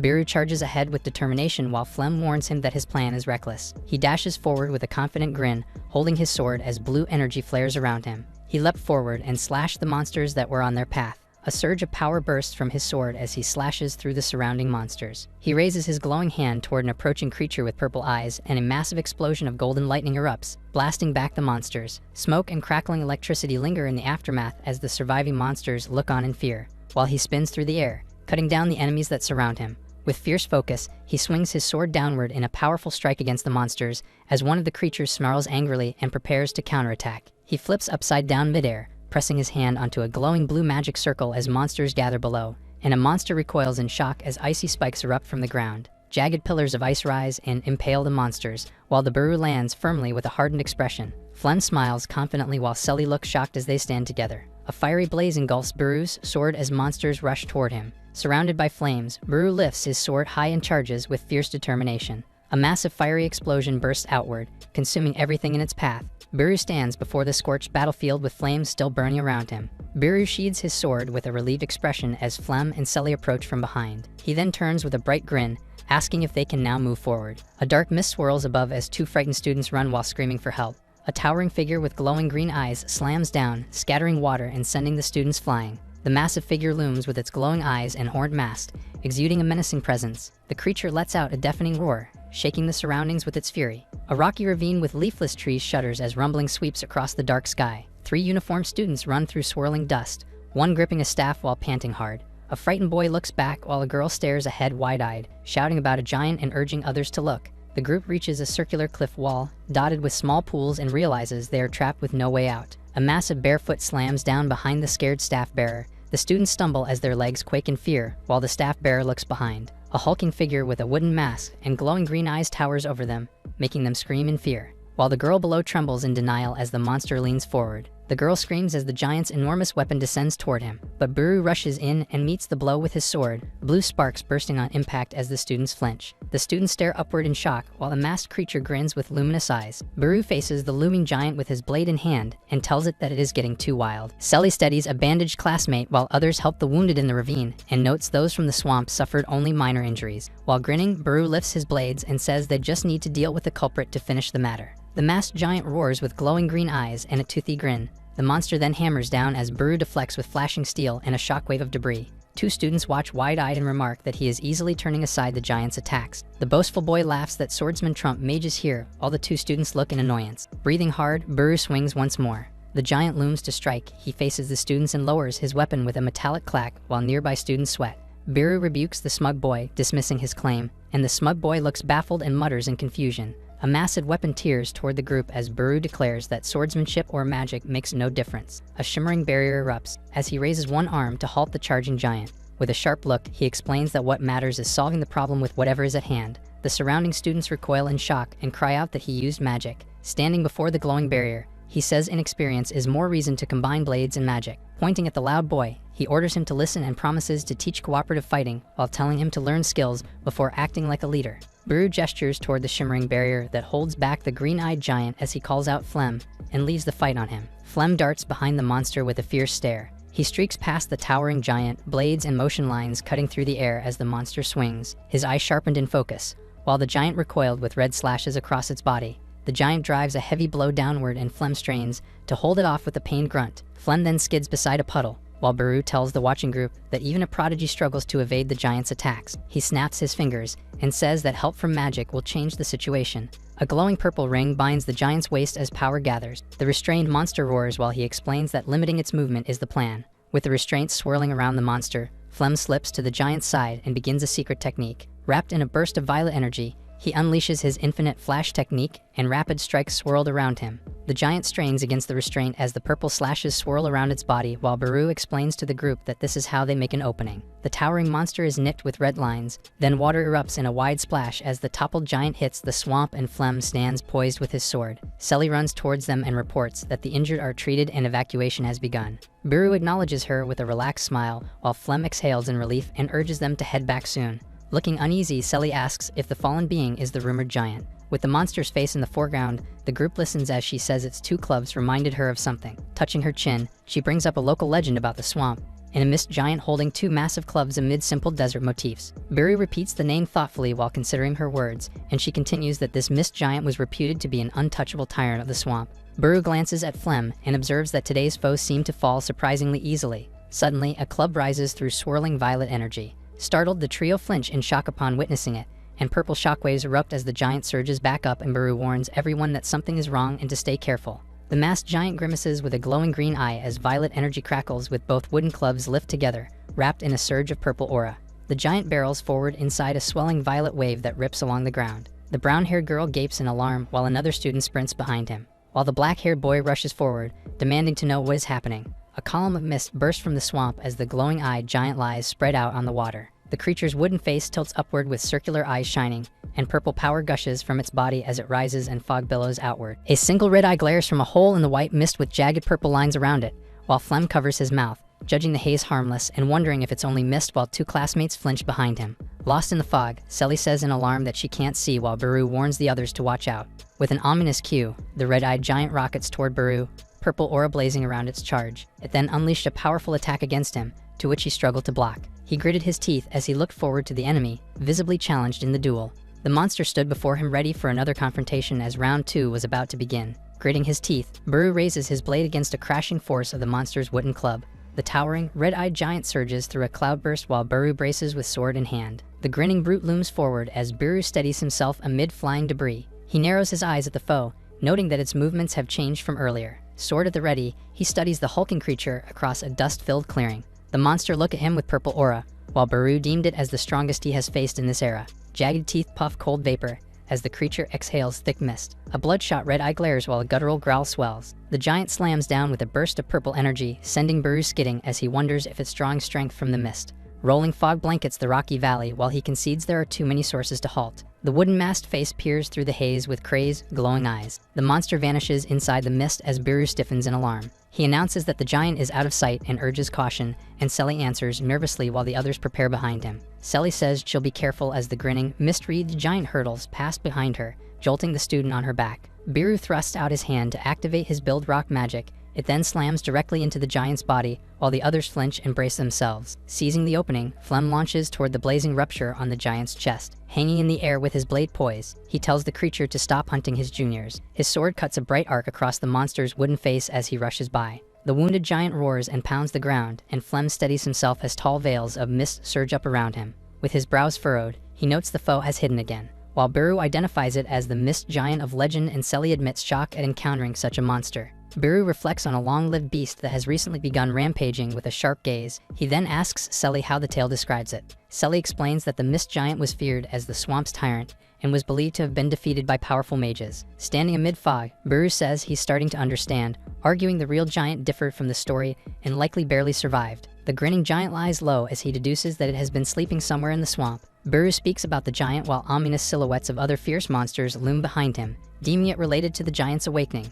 Against a starry blue void, glowing eyes appear as he describes an ancient creature roused from a long sleep. With a bothered face, Biru admits he knows someone in a similar situation. Standing alone amid rolling fog, he names the magic sword saint who awoke after 1,000 years. He bursts into a sprint with a sword drawn, saying that he and the creature are alike. Rushing straight at the towering giant, he taunts that they are two of a kind. Teeth clenched, he drives a blazing strike while commenting that the monster's age explains its power. The giant lashes out and Biru is hurled back through a burst of blue force, earth cracking under the blow. The monster opens its mouth wide and sucks in thick streams of surrounding mist. Sprinting with sword in hand, Biru wonders why inhaling the mist boosts combat ability. Selly rushes through the fog toward him, calling his name and saying there is something mixed with the mist. She points to a cracked spot where bright blue liquid gushes from the ground, identifying it as miracle water. Dashing forward, Biru recalls that tools made with miracle water perform better, as his senior once explained. Two nearby students watch tensely, while Biru comments that the substance doesn't seem to affect humans. Facing the purple-shrouded giant, Biru says the creature must be specially built to grow stronger by absorbing those components. Gritting his teeth, he says things might be different if he were in his original body. The giant barrels past in a blur while Biru admits that fighting his Dre is difficult. The monster's eyes flare in alarm. Flem sweeps in and carves a glowing twin slash, while Biru readies himself nearby. Flem calls out to ask if Biru is okay.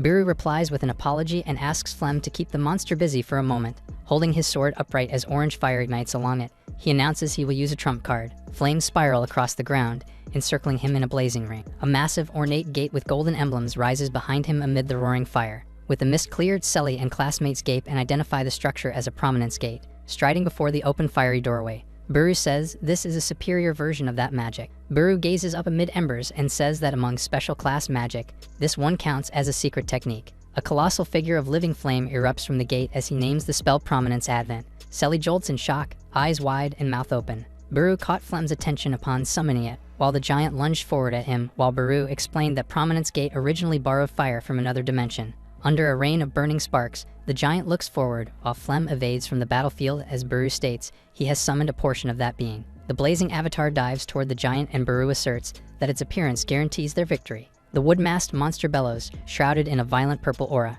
Biru looks determined and says he's counting on the fiery ally. A vast incandescent hand materializes, glowing fingers stretching across the battlefield. The fire titan lunges in a torrent of flames as it slams its hand to the ground on his command to burn everything. A roaring blaze hand fills the battlefield while the hulking beast crouches defensively as Biru urges that everything be reduced to ashes. The red-eyed monster grimaces amid flying debris and licking flames. A colossal fiery hand slams into the ground, blasting sparks as it shattered the ground from its impact. Selly gawks as Flem watches with a smile, and below them another pair stare open-mouthed at the inferno. Smoke coils from a vast crater while Biru stands at the rim, surveying the result. He exhales with tired relief, admitting the situation was risky. He rubs his neck with a faint strained smile, deciding he needs to retrain his body. Hearing pounding footsteps, he turns with a puzzled look. Two classmates rush up, crowding him excitedly as he stumbles back. The two of them blurts out praise for the magic and swordplay they just witnessed. Facing them with his brows furrowed, he listens while they beg to learn how to fight like that. Biru seriously asks if they truly want the strength to battle monsters. Gripping her staff,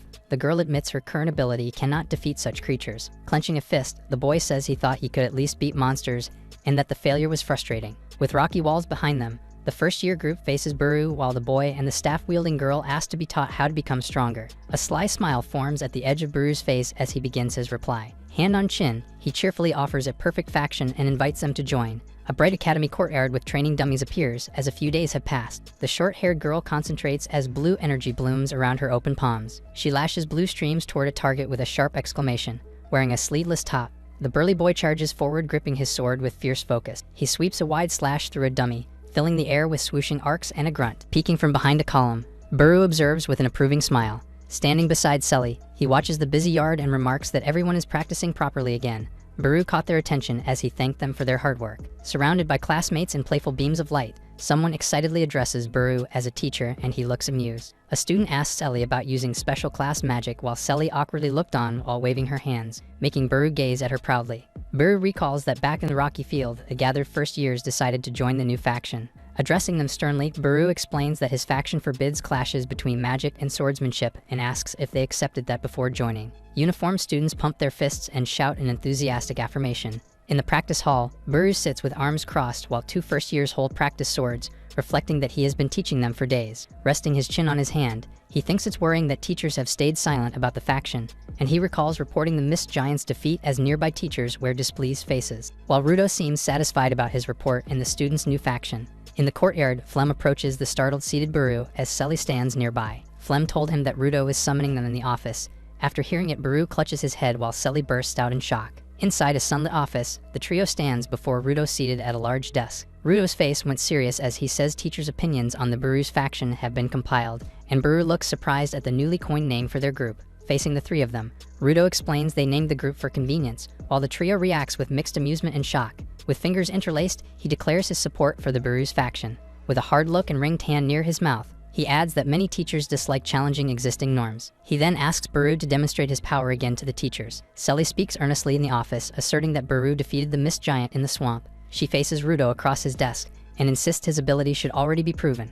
Rudo acknowledges Selly's opinion with a hand near his chin, while noting teachers did not see it firsthand. Shadowy figures float in purple haze while doubts appear that the giant was weak or that the students merely ran. Flem frowns beside bookshelves, calling those claims an insult to Buru. A ringed hand draws a glowing magic pattern while explaining a prepared strategy to stop such talk, as Rudo holds shimmering energy in his palm and vows to prevent that nonsense from returning. The three of them lean in to examine a cube-like magical device being offered as Rudo presents a recording tool. He then instructs them to capture the content he is about to explain so teachers will recognize Buru's faction. Buru stands resolute as Rudo asks if he can accept this. His eyes lowered as he gave a thoughtful hum. Smiling with a hand to his chest, he agrees to the request. The trio stands before the desk as Buru asks what he needs to do.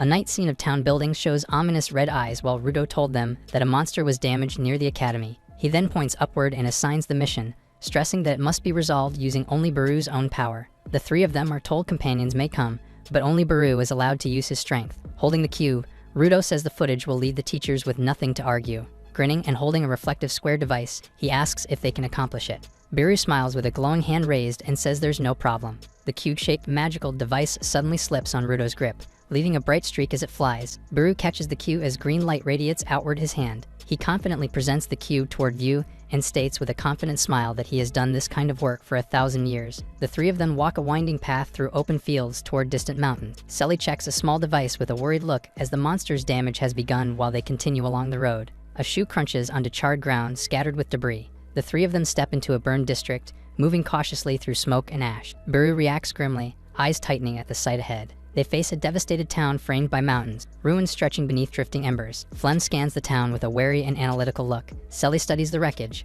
concern for the townsfolk evident. She mournfully surveys homes reduced to rubble beside blackened walls. Buru kneels and inspects a scorched shard amid the ashes. His eyes narrow as he gauges the power behind the destruction. Suddenly, a massive shadow engulfed the whole area, alerting the three of them. All three look upward in alarm at something approaching. A vast wing sweeps into view, the air rippling with turbulent light. A menacing dragon emerges, radiating purple energy as it descends and looks towards them. Selly stares upward in stunned awe, clutching her camera as she realizes that they actually exist. Buru draws his sword and steadies himself for battle while agreeing silently that it was indeed rare. The dragon dives close with burning eyes as dark energy smokes from its maw. A thunderous impact blooms into a huge dust cloud while the three of them braces at the perimeter. Power ripples around Buru as he readies his blade with fierce resolve. A griffin drops from above and crashes into the dragon, stunning Buru below. The two monsters spiral through the sky above the ruins as the three of them look on. Selly and Flem gape upward, alarm mixing with disbelief. Flem suddenly remembers a story of a griffin cherished by locals and honored with offerings for protecting them as if it was a deity. Beru watches the aerial clash as golden arcs trace the griffin's sweeping flight. Awe fills his gaze as he senses the guardian's wrath for the ruined town. The griffin rakes the dragon midair, feathers flaring while blood spatters across the sky. The griffin streaks across the sky while the dragon swivels with a baleful glare. Emerald currents coil as the griffin gathers wind around its body, preparing for an attack. With wings spread, the guardian unleashes a raging cyclone of green light. The dragon reels before the oncoming gale that surges like a comet. The Wiam answers with a flare from its maw as crimson power collides midair. The dragon lets out a mass of crimson energy towards its opponent. A searing torrent of fire lances downward toward the griffin as it is sketched by the approaching attack. On the ground, Selly flinches as a column of azure energy erupts nearby. A sleek spear of blue energy rockets skyward bearing a lone figure toward the fray. A shimmering sphere of shield blooms around Beru and the griffin, stalling the dragon's violet assault. Beru steadies himself within the barrier, poised to fight alongside the guardian. Beru hovers in the sky confronting the glaring dragon for hurting the humans. He lunges forward wreathed in blue power with his blade drawn, swearing to show no mercy on the dragon.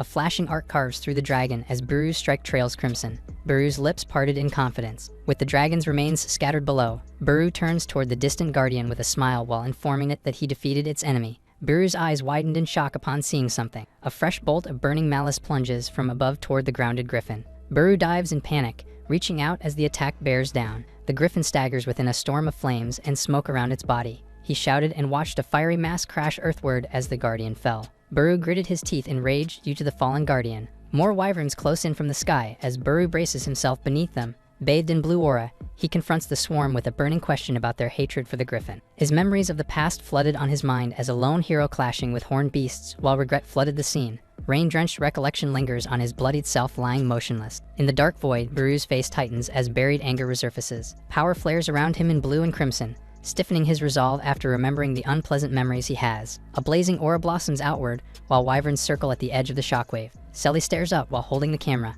astonished by his transformed presence. The wyverns charge crackling orbs of energy in their mouths. Their combined volley erupts into a red-black explosion that devours the sky. Selly and Flem on the ground look up in alarm as the storm of light descends. Beru advances through swirling darkness, his silhouette radiating cold menace. He dives from the sky like a blazing blue spear. The wyverns wheel and tense as the luminous descent bears down on them. Wreathed in azure aura, Beru lunges with his sword ready to cleave through the swarm. Beru cleaves downward in a rush of blue light while an azure aura looms behind him. He lunged forward the wyvern and slashed through its body. The wyvern screams as purple force rips through it and blood sprays. Beru hovers wreathed in blue energy with his sword drawn, while the wounded dragon tumbles and bleeds below. He watches the sky calmly as a flying dragon approaches behind him. Another dragon surges forward with glowing red eyes amid streaks of purple motion. Power ripples around Beru as he says there are two left. A dragon banks through swirling clouds and unleashes a long red breath beam. As the dragon spews fire, Beru darts past its neck with his blade ready. Beru gathers dark violet energy between his hands and summons a special class spell. His special life crash spell erupts in a wide violet ring beneath Beru. The wyvern slams into the ground, leaving a deep crater rimmed with swirling purple energy and shattered stone. A battered black dragon sprawls in a cracked crater while steam drifts over blood-stained rock. Another dragon streaks upward toward a distant, blue-glowing Beru in the sky. Beru closes his eyes with calm focus as energy ripples around him. The dragon lunges at Beru with jaws wide while blue power flickers around his body, readying his sword. Beru opens his eyes with fierce resolve. He gathers a brilliant blue mass at his hilt and uses an ultimate sword technique. Beru drives a blazing sphere forward, blasting into the dragon's head. The dragon was cut in half as he activated his instant life annihilation technique. He finishes in a sweeping stance while the dragon recoils. Beru stands wreathed in fading aura as a broken dragon falls behind him over distant hills. Flem and Selly watch with tense faces and remark that Beru's anger-fueled power is almost frightening. Selly gulps and says she's glad he is an ally rather than an enemy. Beru is now surrounded by towering blue-black flames, cloak stirring in the surge. He dashes across the open sky above rolling mountains with his sword at his side. A forest clearing below shows toppled logs and scattered debris. Beru lands among ruined battlements as Selly and Flem run toward him calling his name. Selly raises a crystal device and says she has perfectly recorded the battle with the dragon species while Flem stands beside her. Beru looks puzzled and asks if the battle was recorded. Scratching his head beside Selly, he acknowledges that had been the objective while Selly commented that the griffin's fate is unfortunate. Beru looks out over the mountains and calls to Selly and Flem. With Flem and Selly approaching, he says there's a place he wants to visit before returning. Beru explains he wants to say goodbye to the griffin. Smiling gently, Beru asks the two of them to come with him.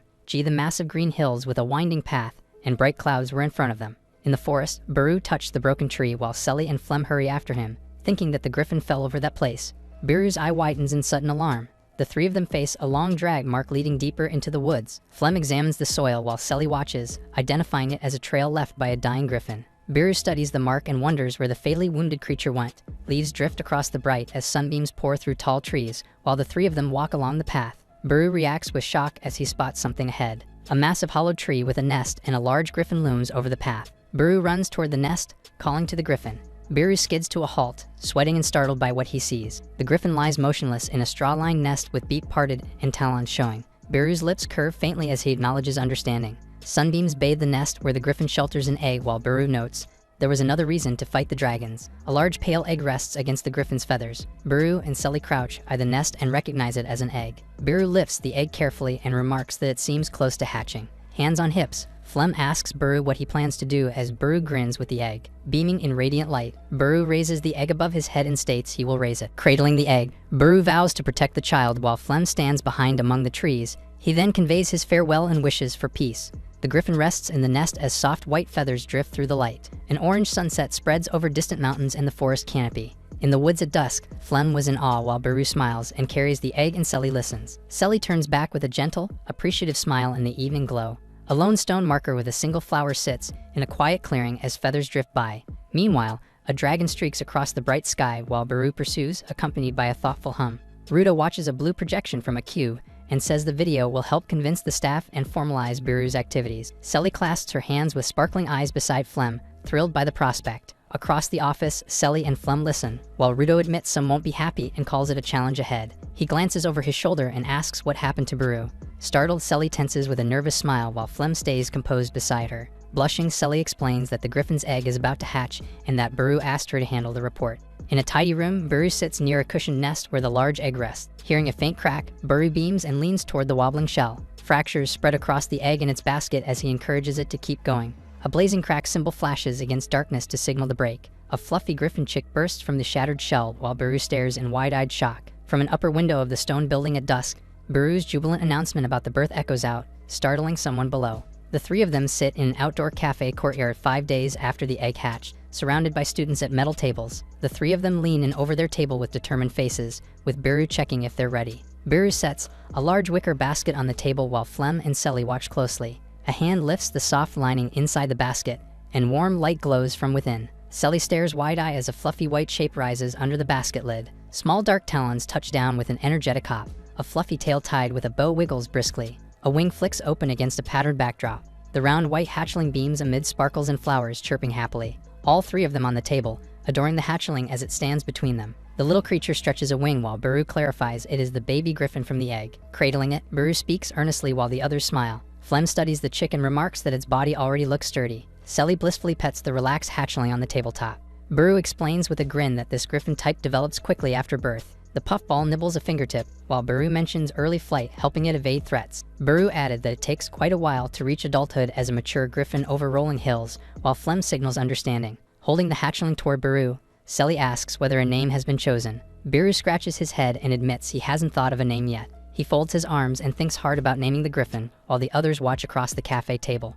Against a dark aura, he mumbles goofy options, and Selly and the fluffy chick stare with flat expressions. Both boys blurt suggestions as Selly throws up a hand, urgently stopping them. Smiling, she asks to offer a name while the excited chick bounces and Baru agrees. A view of the academy building appears as the chick lets out its signature moo-like cry. The group notes that the little one has a distinctive call while Selly holds it up. Resting his cheek on his hand, Baru observes that the moo-like sound is unusual as the chick repeats it. Selly taps her chin and considers this unique trait. She brightens with the baby griffin and proposes the name Moma. Flem and Baru react gladly, approving the choice. Grinning, Baru lifts the chick skyward and proclaims its new name as it coos. Selly strokes the relaxed chick on the table and praises the result. A shimmering winged insect drifts nearby, catching the attention of Baru and the curious baby griffin. The crystalline butterfly sparkles in the air, while the griffin gazes up with shining eyes. The griffin suddenly darts off the table after the glittering insect as all three of them jolt in surprise. The three of them worriedly watch Moma wobble through the sky between tall academy buildings as a black boot steps onto a glowing green magic circle while energy swirls. Baru blasts upward on a trail of light, while Selly and Flem look up from the courtyard. He then chases Moma and a glimmering insect past a red brick building, calling for it to stop. A blinding pillar of light erupts near the rooftops as Moma flits by. Moma flaps clumsily beside a sparkling insect while Buru spins in midair behind them. Moma darts down a stone street, making uniformed students yelp and jump aside, while two students glance back as Buru warns to clear the path. Buru streaks past the crowd in a blue blur, pursuing the runaway Moma. Gritting his teeth mid-sprint and acknowledging this chase is quite a handful. The insect and Moma loop around a towering crystalline obelisk while Buru dives after them. He then thrusts out a shining hand, signaling he'll get serious and unleash advanced magic. A blazing golden lattice blossoms in the sky as Buru thrusts up his hand while it forms around the fleeing flyers. Moma looks alarmed as the radiant barrier crackles around it. Fissures spread through the glowing shell while Moma hovers in surprise. Moma then rockets forward, leaving a bright streak along the golden ring. With golden light around it, Moma bursts out through a gap, while Buru reacts with stunned disbelief. With a luminous orb hanging over the plaza, Moma sweeps past the obelisk as Buru pursues. Moma veers toward an open window while cooing. Buru rubs his head after a rough bump. He leans at the window and checks on the dazed Moma lying on the floor. Cradling the dizzy fluff ball, he admonishes it not to be reckless. His eyes soften as he adds a hesitant concession.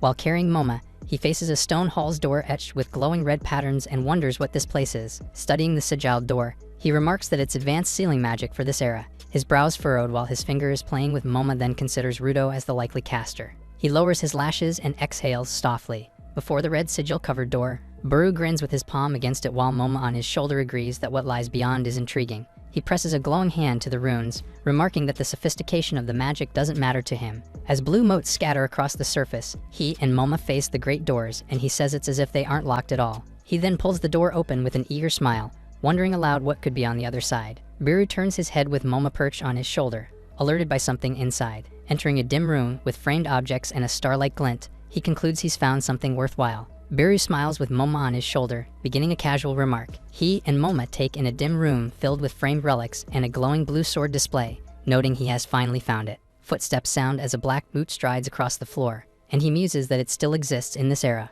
While he and Moma study the blue glowing sword mounted on the wall, surprised it was kept at the academy. A hand reaches toward the sword's hilt behind the frame, but a stern Rudo appears, warning him not to touch it. Buru halts with his hand near the weapon and turns back in alarm with Moma clinging on, his tense mouth and a bead of sweat showing him asking in surprise. Rudo stands in the doorway bathed in light while Buru faces him, and in the display room, he addresses Buru beside the mounted sword and asks if he knows it. Seen beside the elder, Buru affirms that he does, identifying the weapon by name while Moma peeks from his shoulder. The framed blade glows with cold blue light, while Rudo acknowledges the answer with a satisfied breath. He then regarded the display as he explains it is one of the famed 5 swords of the Sword Saint, rarely seen in person. Buru closes his eyes with a faint confident smile, though against a crackling purple backdrop he privately admits he didn't actually know that much. Buru's true form strides through a luminous space surrounded by floating spectral swords, while he recalls favoring 5 excellent blades a millennium ago, and Buru thinks with a troubled look beside Rudo, musing that those famed blades were simply his 5 favorites. A hazy memory shows a gauntleted hand and a shining sword, while the long-standing question of abandoning the blades is raised. Rudo explains a modern interpretation with a thoughtful pose while sweating and fierce. Buru argues that it's incorrect. In a marble hall, the true Buru tucks a sword into an ornate chest, saying he hid his collection so others couldn't use it if he fell to the Demon King. He then glides over mountain peaks, declaring he only concealed the weapons for later retrieval.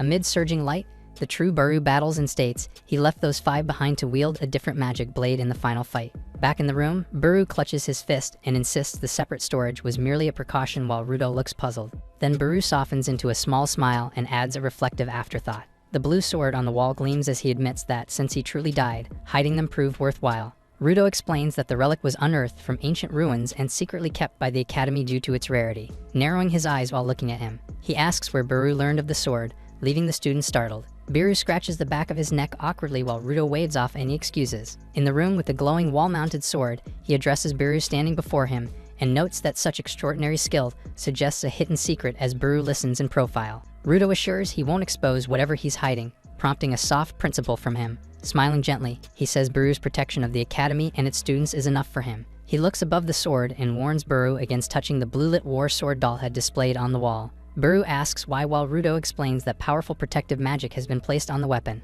A vivid scene shows people reaching for the sword and being shocked, implying none escaped unharmed. Wearing a confident smile, Buru suggests borrowing the sword if he can handle it safely. Rudo jolts in alarm as Buru reaches toward the display case. Blue energy bursts from the sword's display, pushing both figures back while Moma looks on. A torrent of power surges from the wall display toward the room and Moma squeaks in alarm beside the 2 men. Wreathed in blue energy, Buru stands firm before the surging blast, his hand gripping the sword's hilt while crackling power coils around his arm. Shards drift as he lifts the glowing blade overhead while Rudo gapes in shock behind him, sweating and reaching forward as he anxiously checks whether Buru is unharmed. Smiling with the sword, Buru stands fine while Rudo wonders how he avoided harm and Moma flutters near his shoulder. Buru rests the blade on his shoulder and grins, keeping the reason to himself. Later, the three of them sit at an outdoor cafe table with Moma perched nearby. Buru holds the sword across the table and remarks that chasing Moma unexpectedly led to this find while Flem examines the sword closely. Beaming, Buru praises Moma while Flem is surprised and asks where the blue flaming sword came from.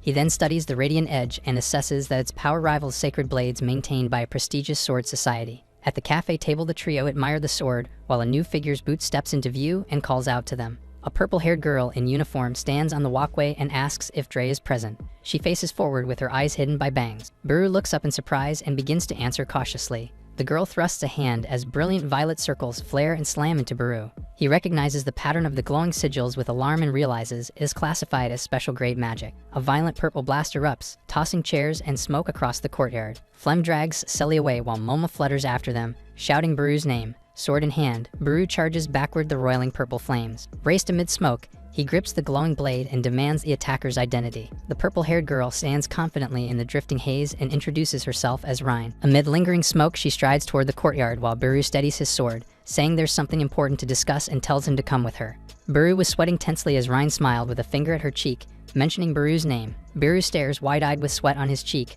gripping his sword as he reacts in disbelief amid lingering smoke. Rhine strolls lightly through the haze with a carefree air, implying he may have forgotten his own name. She leans in with a sly smile and hand to her cheek, softly speaking the name Buru to him. Buru's eyes narrowed, noting that she knows his name and wields special class magic. Rhine bends forward with a knowing smile while he wonders if she truly belongs to this era. Wearing a guarded look, Buru decides to go along for now to gather information. Buru agrees to listen as Selly worriedly calls to him from the side. Rhine beamed with a playful gesture, pleased that he understands. Buru instantly covers her mouth as she mentions him being the legendary sword saint. The two and Moma watch from behind. Buru jogs away carrying Rhine under one arm and assures the others he will return soon. Selly hugs Moma and voices worry while Flem studies the situation with a serious gaze. In an unused classroom with collapsed desks, Rhine leads the way and notes the room sits empty in the afternoons. She twirls a finger while walking past overturned desks in the empty classroom, and purple circuits and sigils flare across the walls as Buru looks around warily. On the stairway, Dre questions her ability while Rhine cheerfully notes she also blocks sound so nothing leaks out.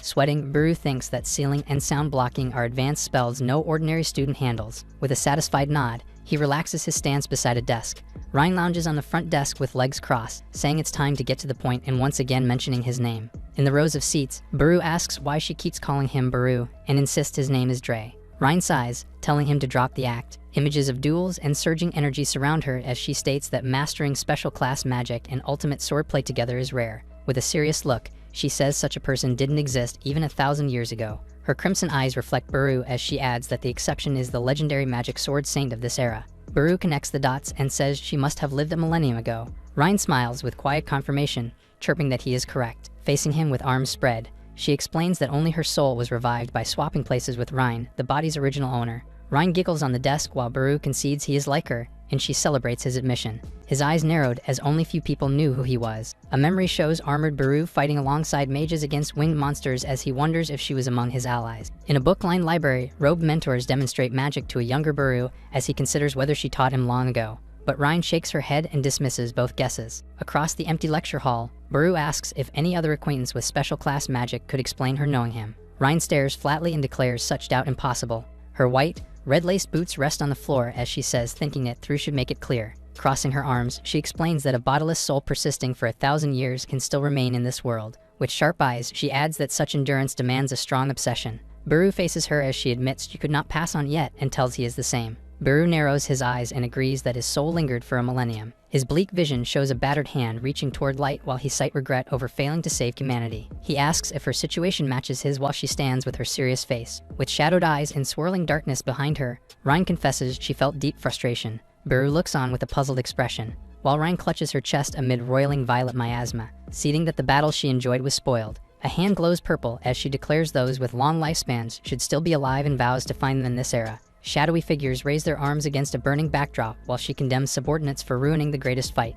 Wreathed in dark power, with a monstrous silhouette looming behind, Ryan promises to make them suffer in endless agony. Biru stands under a bright yellow glow with a flat expression. His eye flashes wide with sweat while he jolts in realization, pointing a trembling finger as he eyes Ryan and voices a startled suspicion. Ryan smiles knowingly and says he has finally caught on. With a bubbly and jaunty pose, she proclaims herself as the absolute Demon King Jira.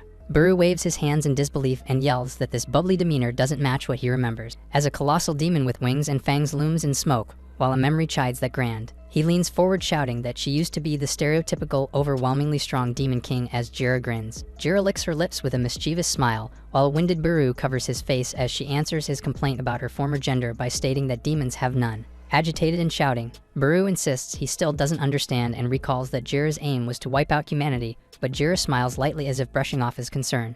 With a massive demonic form raging behind her, Jira awkwardly says she only wanted a place to unleash her power, leaving Biru flustered. She then explains that others propped up the Demon King and devised the invasion of human lands while Biru could barely hold himself. Under a crescent moon, 4 hooded figures appear and are identified as the demon emperors who served as her executives. Back at the desk, Jira admits she should have stopped them but confesses she wasn't interested.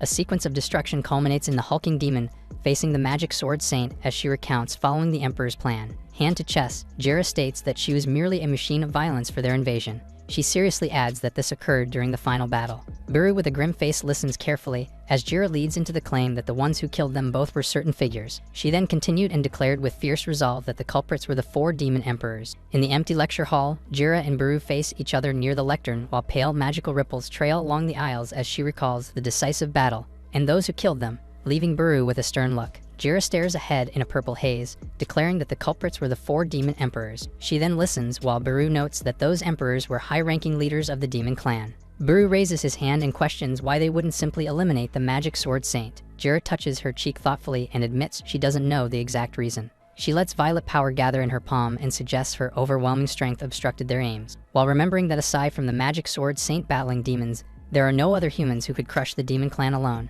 Exhaling lightly, Jira remarks that removing both the saint and the absolute demon king would grant the emperors more freedom. As illustrated in the history book, Biru stated that it was him who defeated Jira. From the stage, he gestures across the hall and asks why the 4 demon emperors vanished from history. Jira went serious as she says she has a guess about the cause. With her eyes sharp and glowing, she links it to their souls awakening again after 1,000 years. Biru reacts with wide eyes and a mark of surprise. Arms folded on the stage, she states that during their duel, the demon clan's forces were nearly wiped out. Biru asks what happened as he faces her at the front of the room. With a mischievous smile, Jira points forward hinting at the answer, while Biru looks at her puzzled. Then she dramatically jabs a finger at Biru, who recoils in alarm as she pins the deed on him. He stares blankly with a thoughtful pause, then jolts with sudden realization. He suddenly recalled how he annihilated the demon clan while Jira fumes with dark aura, and him sweating as he understands. She recalls being the demon king on the brink of death against him. She adds that the demon clan had no future of defeating humanity while standing calmly by a wooden wall. While listening intently, Biru asks what followed.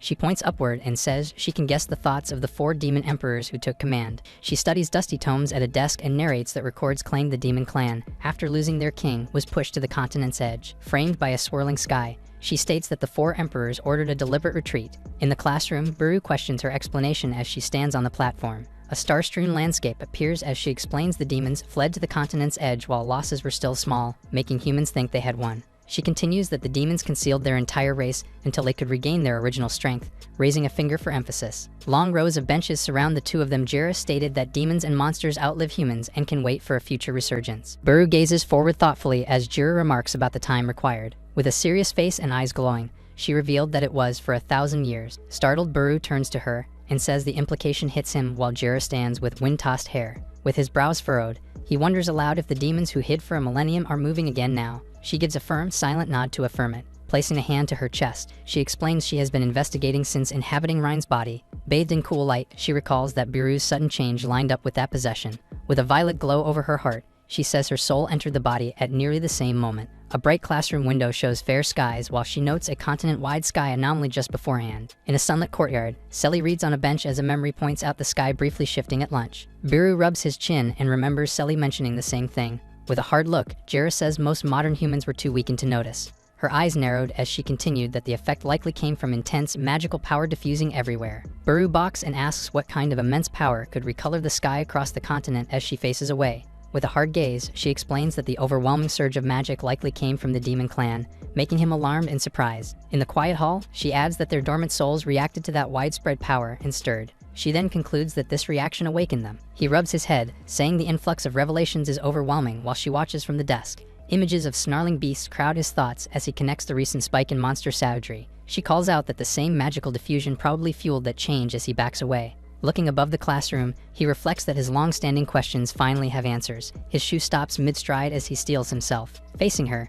he notes that the demon clan is on the move again. Straightening with resolve and a hand near his weapon, he states the war between humans and demons is poised to restart. Wrapped in a swirling purple aura, she agrees to him. Her eyes narrowed with a sly grin and remarks that humans have weakened while demons should be fully restored. His eye sharpens in the dark as he voices a tense challenge to her. Fingers closing around a glowing blade, he asks if she will stand as his enemy once more. Blue and violet flames roar around both of them, turning the classroom into a storm of power. Switching to a bubbly demeanor, she cheerfully refuses the idea. He points at her amid a red burst, demanding a reason and challenging whether she sides with demons while she tilts her head in confusion. With a sly grin that shows her small fangs and a lifted hand, she says she's unchanged from a millennium ago and simply wants a place to go all out. Turning away with lonely detachment, she says she has no attachment to the demon clan as he watches in flat expression. Purple power erupts around her as she declares a deep grudge against the 4 demon emperors. Her face contorts with rage, teeth bared and eyes blazing, as she seethes about those who interfered in their battle. Surrounded by glittering stars and a cheerful pose, she promises to lend her power to the legendary magic sword saint of this era.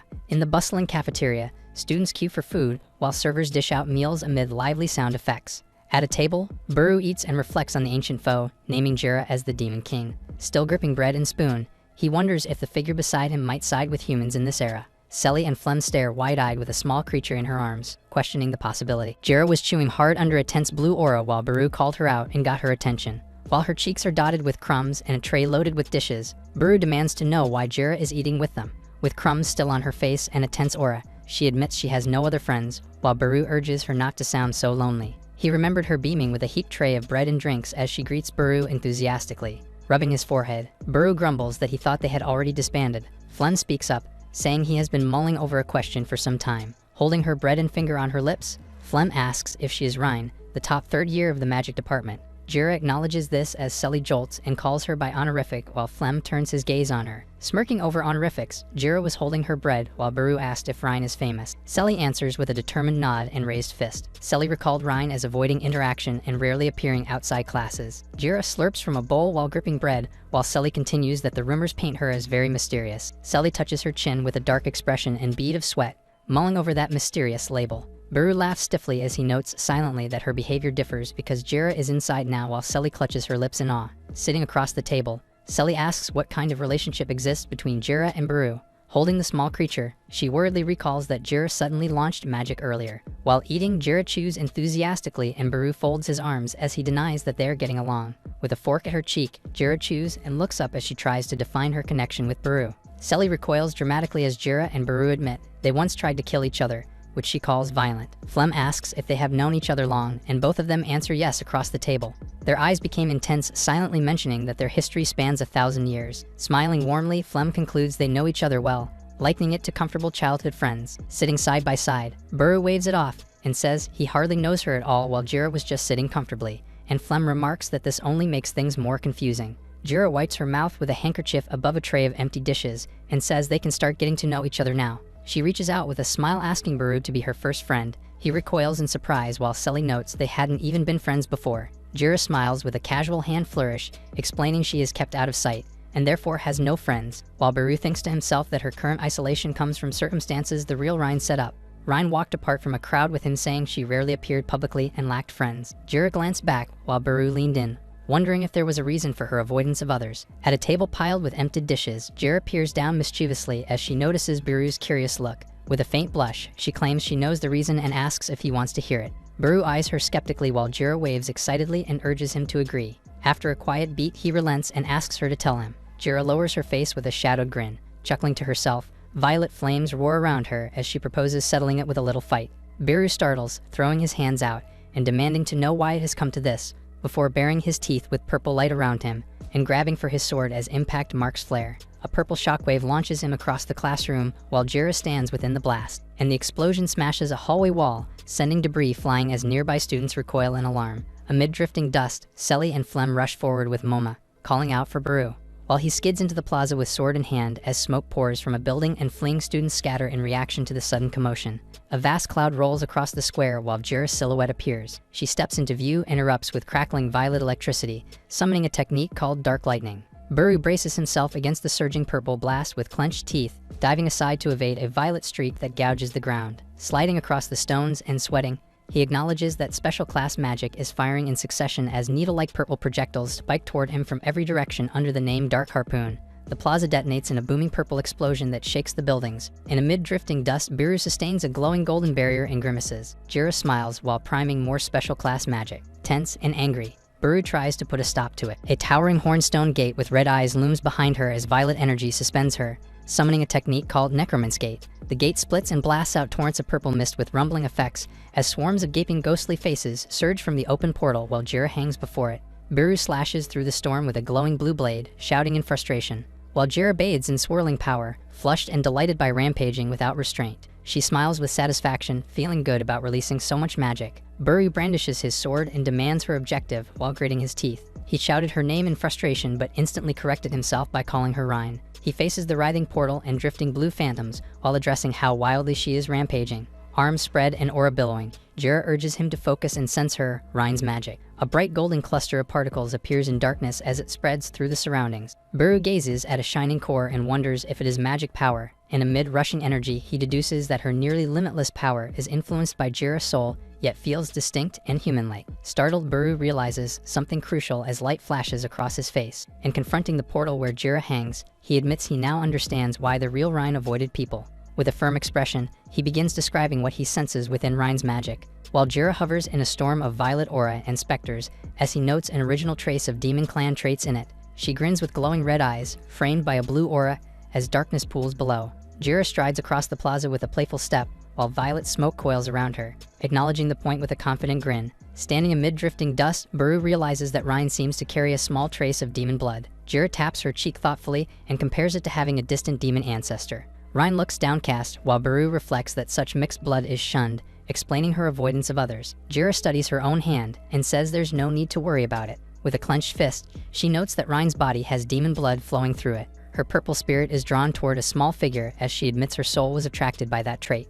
Back in the square, Jira spreads her arms with an apologetic smile, clarifying she never wished to take over the body. Facing Baru from a distance, she declares she'll settle matters with the 4 demon emperors and then search for a way to return the body. With his hand over his chest, Baru answers that after the struggle with demons, he also intends to return the body to Dre. Jira smiled at him, stating that for it to happen they needed to deal with them. Her smile sharpens as shadows gather, saying the demon leaders must be handled for that plan to work, and she ignites in raging violet flames, proclaiming vengeance on the 4 demon emperors. Her aura crackles intensely while Baru remarks that her hatred runs deep.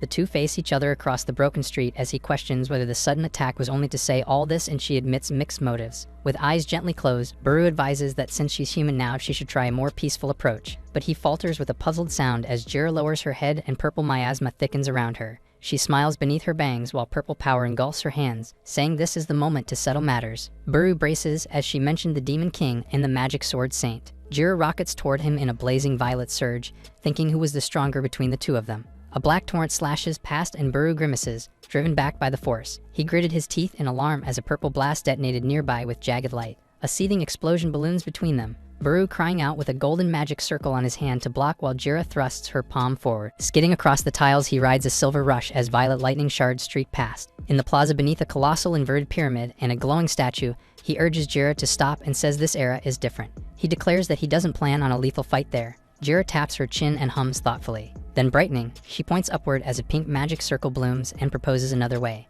A beam from the circle strikes Baru's chest, forming a glowing violet gem as he looks puzzled, while a radiant sigil shines in Jira's raised hand. Baru inspects the new brooch pinned to his uniform, uncertain of its meaning. Jira displays an identical gemstone brooch on her chest, explaining it was made by crystallized magic.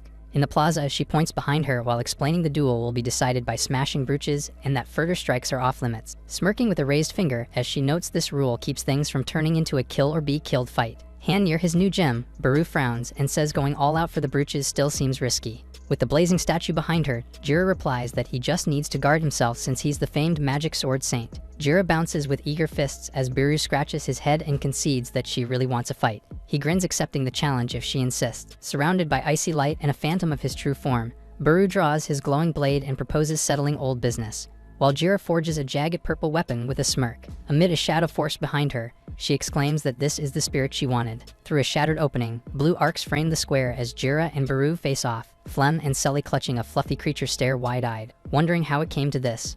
The duelists rocket toward each other while blue and violet trails colliding in a brilliant burst near the statue, their weapons grinding in a pillar of light as sparks spray. Golden light flies while Jira dives with her purple blade. Baru rises through a surge of cold light as he counterattacks her strike. Jira skids forward with a fierce grin as purple energy trails around her. The paving stones ahead burst apart in impact. Baru spins with a blue-lit sword as multiple rushing trails of Jira surround him. Tense and glowing, Baru remarks that her sword skill is formidable. Jira laughs it off, brandishing a violet blade and asserting she can wield magic and sword to this extent as a demon king. Their weapons meet, spraying yellow sparks and rippling blue light, until a radiant sphere erupts between them and pushes the duelists apart across the plaza.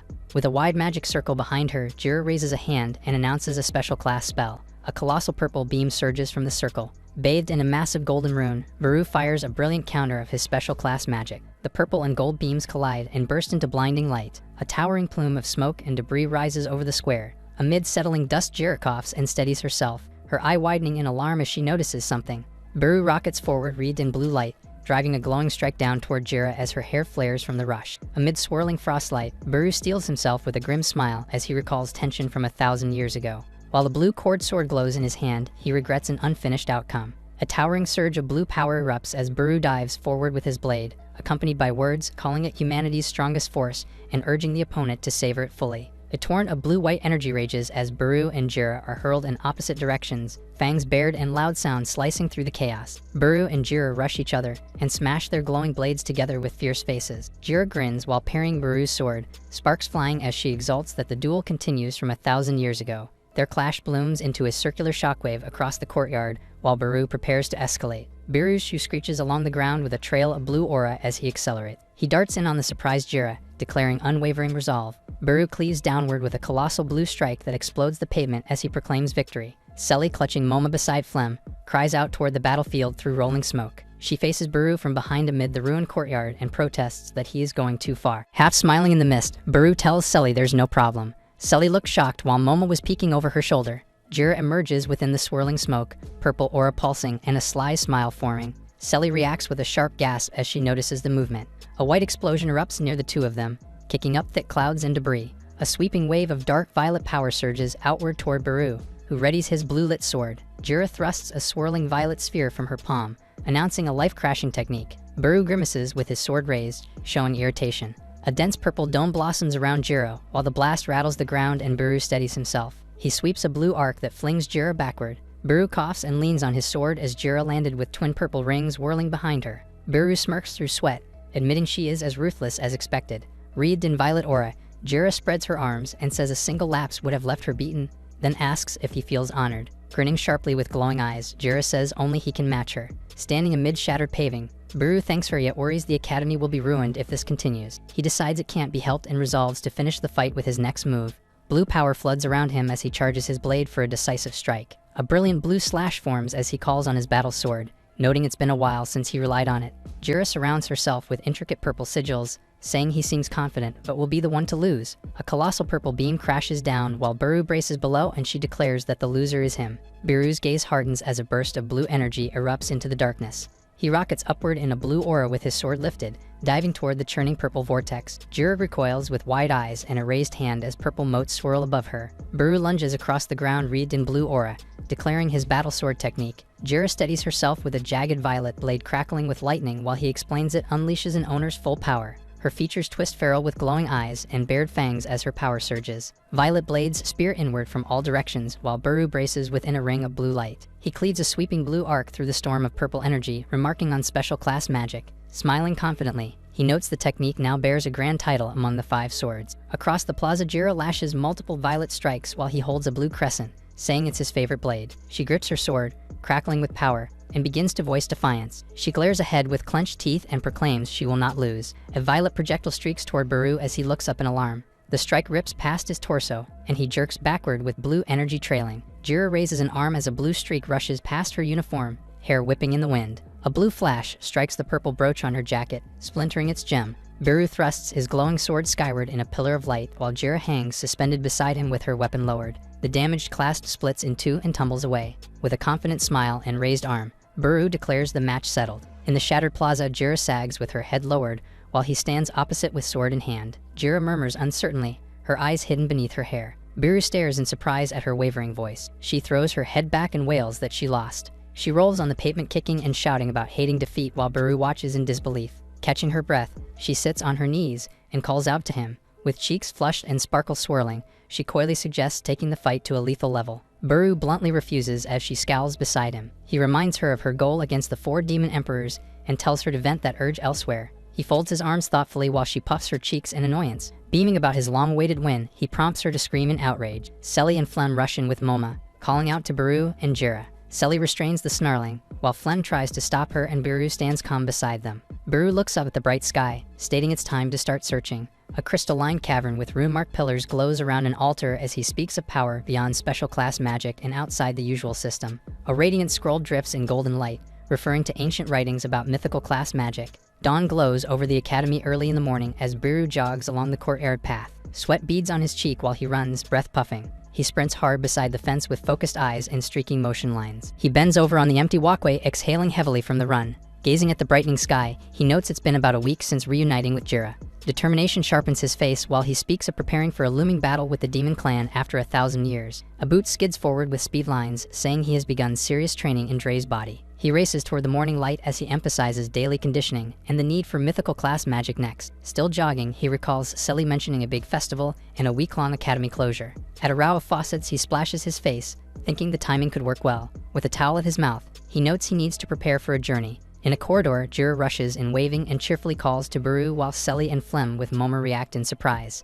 She kicks the classroom door open and cheerfully calls Buru, startling Selly while he sits with arms crossed. Bursting from a hedge with leaves fluttering, Jira while popping out of the bush shouts toward Buru as the 3 of them with Moma turn to her in shock. Jira clings to Buru's arm with a bright grin while he grimaces and tries to pull away.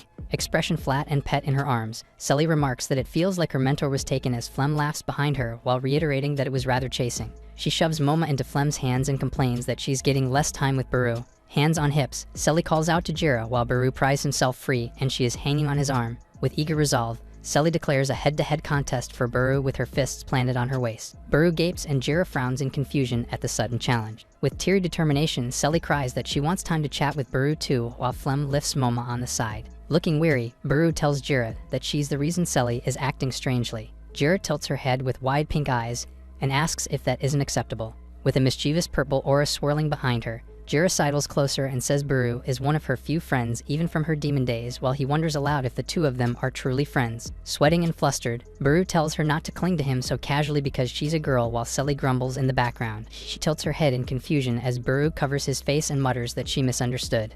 Buru explains that she simply doesn't grasp proper boundaries for physical contact as Flem winks with Moma perched on his head. Amid comments about public embarrassment, Jira strides forward with a smug smile while Buru and nearby students react. She accepts a challenge with a sly grin, extending her hand as a dark glow surrounds her. A finger points straight at Selly, who stiffens in surprise. Flames flare between them while Buru clutches his head and Flem brushes Moma nearby. Cheerfully brushing the relaxed Moma, Flem remarks that things are getting interesting. While in the classroom, Selly was bothered about the quiz. Jira and Selly face off with crackling energy between them. Selly declares they should compete in studying. Flustered at her desk, Jira yawns in boredom while taking the quiz. She lifts a paper marked 100 and looks relieved and proud, while Selly holds a paper marked 62 and droops under a gloomy expression. Buru examines the papers with a casual remark as Jira laughs atop a bench and Selly sinks in defeat. But she snaps back with resolve and urges them to move to the next challenge. Selly announces a contest of physical activities, though wearing gym clothes she tumbles and hits the ground. While Jira flips the ball high into the air as students' mouths parted in shock, Jira stands hands on hips, sparkling with triumph. Back by the bench, she leans over Selly defeatedly lying on the pavement, while Buru watches in silence and Moma naps. Selly bursts up with tears in her eyes, insisting it isn't over. She proclaims the final challenge will be practical magic. In the training yard, Jira conjures a shining orb that sends multiple training dummies floating amid purple haze. Numerous pink magic circles spray intersecting beams across the wall while Selly gapes and Jira points victoriously from afar. Buru jolts as Selly spins with blank eyes amid a gloomy swirl. She then leans forward in despair, saying Jira is too strong while Buru watches awkwardly. Jira flashes double peace signs with a sparkling grin, cheerfully noting that a former Demon King winning over Selly is only natural. Eyes closed and dejected, Selly admits the only special class spell she can use is called Prominence Gate. Jira pumps her fists while Selly slumps on a bench beside Baru as the result, declaring Jira the winner is acknowledged. With a disappointed look, Selly concedes the rights regarding Baru to Jira and adds that the contest was fun. She then turns with a startled look, as from the side Jira says she has hardly had chances to compete with anyone. Bathed in pink sparkles, she beams and reaches out to thank Selly for the enjoyable match, while Selly looks up warmly and calls to her. Holding hands with a wide smile, Selly listens as Jira suggests they be friends while she agrees. The two girls cuddle joyfully amid flowers while Jira celebrates gaining another friend. Side by side, Jira and Selly lean together as she brings up the rights to Baru again. Bathed in golden rays, Jira dismisses the reward with a carefree gesture, startling Selly as Baru stands to the side. Flem smiles with Moma perched on his arm, while a sweating and rejected Baru looks over, as she added that she likely wouldn't use it soon. Selly worriedly asks for clarification. Jira walks away toward the academy, indicating she has already gathered what she needed there. She turns with a confident smile and says she plans to lead the academy for a while. One of the trainees in Dre faction dashes across the courtyard with a practice sword, wind streaks curling toward a wooden target. She then spins the blade into bright arcs and hacks the dummy while crying out with effort. Another trainee then channels a flowing blue stream from his hand as he reads from an open spellbook, and his magic bursts into jagged ice that engulfs the target as he thrusts his palm forward.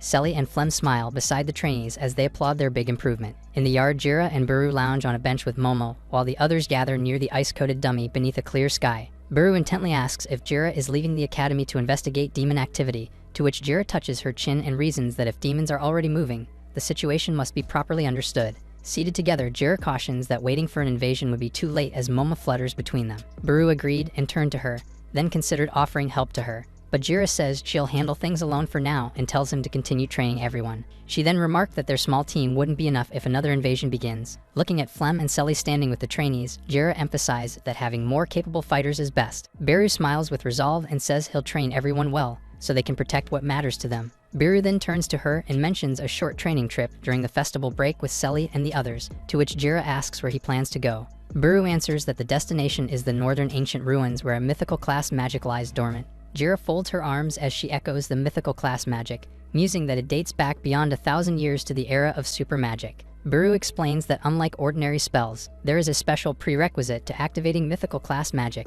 It was revealed that it requires engraving vast and indecipherable knowledge into one's body. He adds that although he used several such spells before, he must visit those ruins to re-engrave the knowledge into his current body. Golden radiance swirls as he identifies the light attribute mythical class magic he was looking to obtain, the Divine Horizon. Jira looks puzzled at the name, saying it sounds somehow familiar. This prompted Baru to chime in and fill her in with the reason, noting that it's the technique that badly injured her past life as Jira, the absolute Demon King. With this, she exclaimed as she finally remembered what had happened back then. Her memory of herself as the absolute Demon King left in tatters flashes in her mind. Jira clears her throat and remarks that possessing that magic would make future battles easier. Watching the trainees practice nearby, Jira notes these drills are for the coming clash with demons. Time has come for her departure, and the well-prepared Jira stands at the academy gate with a confident smile. In the town square, Selly flusters and laments Jira's departure as everyone watches. Jira gently pats Selly's head and promises to return after advancing her magic research. Looking at Jira and Selly together, Baru thought that the official reason for her leave was to research magic. Jira considers that talking about demons wouldn't be understood and might only cause confusion. She then winks with a faint blush at Baru, as if a secret signal for the two of them. She finally raised a hand high in farewell as Flem, Selly, Moma, and Baru saw her off beneath the raised portcullis. After Jira's departure, Baru was eager to train the students and lead runs with them. Sparring fiercely with Flem, he focused on training himself, and cooking with Selly as flames burst, while also eagerly training them. Colorful bunting and confetti decorate the streets, while crowds gather under a large banner to celebrate the festival's arrival. The students were happily walking around the park. Amid lively stalls and flags, Baru stands with a small bag by the steps while looking around the festival, then looks up thoughtfully and notes these events didn't exist in his time, wondering what is being celebrated. From the steps, Selly answers that it's a festival honoring peace while Baru stands below with his bag. Flem accompanies a cheerful Selly as Moma stretches, with Selly saying the tradition was founded by the legendary magic sword saint. With Moma on Baru's shoulder, Flem remarks that the saint's existence is uncertain. Then smiling amid flags and ornate buildings, he adds that celebrating peace like this is wonderful. Baru agrees while gazing at a large red banner as Flem and Selly watch from the stairs. With Moma, he looks sharply as he reflects that this peace wasn't created by him. Turning beneath the banner, he thinks it merely appeared peaceful for 1,000 years as Selly and Flem look on. He flashes a confident grin and proposes that they get going. The three of them with Moma head out through the gate toward open fields as Buru resolves to prove he can save humanity by his own hands. A horned figure strides through a burning ruin with flames roaring around. Amid drifting embers, a stern older man looks sideways and mentions that it has been 1,000 years. As red-eyed wolves lunge at terrified children while he speaks of a long, bitter span, demon birds sweep over rocky ground while he declares the demon clan's revival, and amid roaring flames his suited figure strides, while he ominously notes that the troublesome magic sword saint and the absolute demon king have already departed this world. Above a blazing wasteland with circling birds and distant beasts, he urges an advance. He then stands proudly in the inferno, declaring the invasion of human lands. Meanwhile, the three of them move forward together across open ground with Moma fluttering above, while Jira explores a cavern by torchlight while carefully reading a map. The horned elder smirks through drifting embers as he warns that the struggle begins anew. Selly grips the rope with a panicked face, repeating to herself not to look down, while a boot presses onto a creaking wooden plank of the bridge. Biru turns with a smile and tells everyone to look while they inch along the ropes. The group admires a vast canyon with a tall waterfall under a bright sky. On the bridge, the anxious Selly urges Biru to hurry while he mentions northern ruins and praises the scenery. But Selly sweats and winces, saying she likes the view but has a more urgent wish. The bridge spans a deep chasm as she yells that she wants to cross it quickly. And off the bridge, Selly collapses in exhaustion beside Momo while Biru drinks from a container, marking Festival Period Day 2.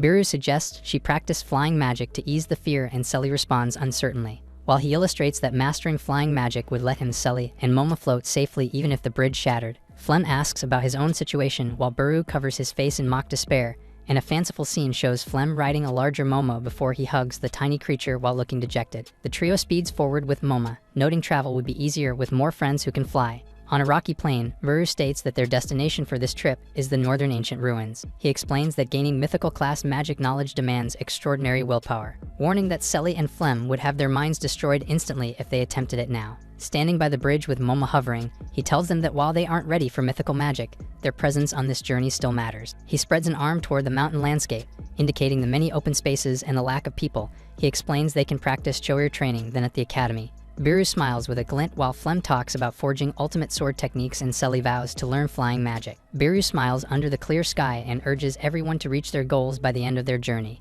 A quiet mountain path winds through green hills under a bright sky. Selly summons green radiance around her feet, forming rings of magic. Her feet lift with a sudden surge of light, startling her. Selly shoots skyward with a cry as Biru and Moma stare at her flatly. Flem braces between stacks of stones while Gust's whip leads around him. He narrows his eyes as violet power gathers. He unleashes a sweeping slash, sending a purple shockwave through the ring of cairns. With sword lowered, Flem surveys the result while Biru watches from a rock in the distance. Facing an empty expanse, Biru tells the others to watch. He bursts forward at high speed across the field. A blue vortex wraps around him as he streaks toward a tree stump. Combining techniques, suspended among luminous sigils, he channels golden and blue energies with a roaring flare above. The energies crash into the stump with a violent blast. Biru dives headlong wrapped in a blue aura, continuing the technique. He follows through with a powerful blue arc that cleaves the air across the scorched field. Selly beams while Flem smiles in approval. A faint rainbow shimmers over the quiet hills, climbing a rocky slope with the others following. Biru reflects that his body is adapting and preparations are progressing. Biru steadies himself, blue energy curling from his arm as he considers the looming full-scale battle with the demon clan. Selly points ahead and calls to Biru as Moma flutters beside her. Biru focuses ahead, taking in the sight as they arrive. The group and Moma trek toward a torchlit stone temple on a barren slope, identified as the northern ancient ruins called Yamu. Flem looks surprised while Selly notes it's odd they've never heard of these ruins despite the academy being nearby. At the doorway, Biru explains that concealment magic lets only those informed perceive the ruins, so most people miss them. At the threshold, Biru urges caution as the team prepares to enter while Moma sprawls on the floor. Selly tenses and asks why, prompting Flem to respond while stretching his hand. He added with a smile that mythical era ruins with powerful hidden magic likely have a fearsome guardian, startling Selly as Biru stands ahead. They descend a curving staircase into a blue-lit interior, while Selly wonders about the correct answer and Biru murmurs in curiosity. A vast arched hall glows with blue light, and Biru acknowledges the sight with calm confidence. Selly hugs Moma in fear as ominous rumbling fills the chamber. Biru remarks that Flem's earlier prediction proved accurate. The floor bursts with debris and shockwaves while the trio steadies themselves. A towering armored guardian strides from the smoke with crystal lights and a massive sword. The giant's advance forces the three to react, weapons ready. Biru clashes blades with the guardian, sparks flying as Flem and Selly watch wide-eyed. With a fierce grin reflected in steel, Biru speaks with resolve. Surrounded by blue energy, he darts along the guardian's bulk in a swift charge. Still wreathed in aura, he announces that it's time to show their strength. He leaps and carves a blazing arc at the guardian, declaring that they will demonstrate what they are capable of. A red-laced white boot plants on dusty ground as a tattered cloak flutters in the wind. Jira stands atop a rocky ledge with her cloak whipping, surveying the cloudy sky with a calm and determined look. She went serious and said her prediction proved correct. She looks down toward a wasteland of shattered debris and drifting smoke. Dark beasts and demon figures crowd a swirl of purple haze as she states the invasion has begun again. She lowers her gaze and speaks about the magical power lingering in the place. She holds a hand over rippling light and says she can sense one of the 4 demon emperors. Jira smiles with bright eyes and says she's relieved to finally pursue her revenge. Facing the wind, she admits that using Rhine's body still affects her feelings. Looking over the ruined settlement, she says the devastation of human villages makes her a bit angry. Jira presses a glowing hand to her chest and tells Rhine not to worry, promising to settle that anger. Cloak shredding in a surge of violet energy, she declares they will crush the demons together. Meanwhile, Buru burst forward wreathed in blue power, swinging his sword with fierce intent. He crashes into the armored guardian's blade, sparks scattering across the floor. Buru strains with a confident grin and says the guardian still won't budge. The towering construct squares off against him as arcs of light streak around the arena. Smiling with sweat on his cheek, Buru says the fight brings back memories. Long-haired Buru grins with a sweaty cheek and lifts his glowing sword, saying they've finally reached the place of mythical class magic. In the Yamu ruins long ago, the armored guardian looms with sword raised while Buru remarks that no one warned him of such danger. Blue currents wrap around Buru as he spreads his arms and says this situation isn't so bad. He faces the gigantic guardian across the shimmering hall and notes there is much to learn from fighting the strong. Buru tightens his stance within a blue aura and declares he must become far stronger to save humanity. 4 radiant golden sigils flare behind him as he gathers power. The guardian charges through erupting yellow bursts, while Buru accepts the trial head-on. In the present, Buru looks upward with a rueful smile and admits he was only full of spirit back then. The memory shows Buru sprinting away past water and bars while the guardian strains behind, and he says he fled after seizing the mythical magic. Back to now, Buru lifts his sword with a determined smile and calls this a rematch. He squares off against the guardian again, repeating that strength comes from battling the strong. Selly presents her hands with fiery resolve beside Flem's steady stance, telling the guardian it will be their training partner. Wrapped in blue aura, Buru charges and hails the great guardian of the ruins. Flem rushes beneath the guardian's weapon and says he will unveil the ultimate sword technique he forged during their journey. The guardian's massive blade smashes the tiles and sprays rubble, while Flem slips aside in a violet haze. Flem sets his stance with power swirling around his sword, while activating his ultimate technique. A circular gust whirls from Flem's swing, forming a wide ring that surges around the armored giant. The guardian steadies its gleaming bulk as stones clatter across the floor. Selly dashes in beside a glowing barrier and says she will follow up. With pink fire curling around her hands, Selly begins invoking her special class magic. The guardian stomps down and cracks the floor. It drives forward with a heavy rush towards Selly, drawing her startled reaction. Selly tightens her expression and says she has been training hard on the journey. Green currents lift her into the air as a blazing golden gate flares in front of the guardian. The guardian tilts its head upward, visor shining as it tracks her flight. Ready to strike, Selly thrusts both hands toward the target. A towering burst of flame roars from the summon gate and engulfs the guardian. Inside the inferno, a bright core glows at the center of the flames. The blaze detonates outward, hurling debris and shockwaves across the hall. Smiling broadly, Selly runs through the drifting smoke, proudly saying she did it. Beaming with excitement, she asks Buru if he saw her successfully use flying magic in real combat, while flames billow behind her as the guardian stands wreathed in fire. She jerks her head with a wide-eyed alarm, sweat beading on her cheek. Flem darts in front and catches the guardian's descending blade, sparks bursting while Selly ducks close. Teeth gritted, Flem holds the sword overhead while he's straining under the impact. The crash hurls Flem and Selly backward, cracking the floor as they tumble with startled cries. Buru raises his hand and says he'd been watching and was ready to step in if danger rose. A golden cushion catches Flem and Selly safely as Buru adds that their new techniques were well used. Through drifting smoke, the guardian's visor glows as it steadies itself. Buru launches forward and cleaves upward in a bright arc while Flem and Selly crouch behind the golden dome, rushing in with blue wind at his heels. Buru says he's very satisfied. He rains rapid blows across the armored giants, sparks flashing in a blue swirl. A spinning blue blur streaks past the guardian. Buru appears at its flank, trailing wind and poised to press the attack. Grinning, he slams his blade into the guardian's back and sends fragments flying. The guardian skids backward, gouging long scars across the tiles. From the golden dome, Buru calls out to Selly and Flem while their mouths parted in awe.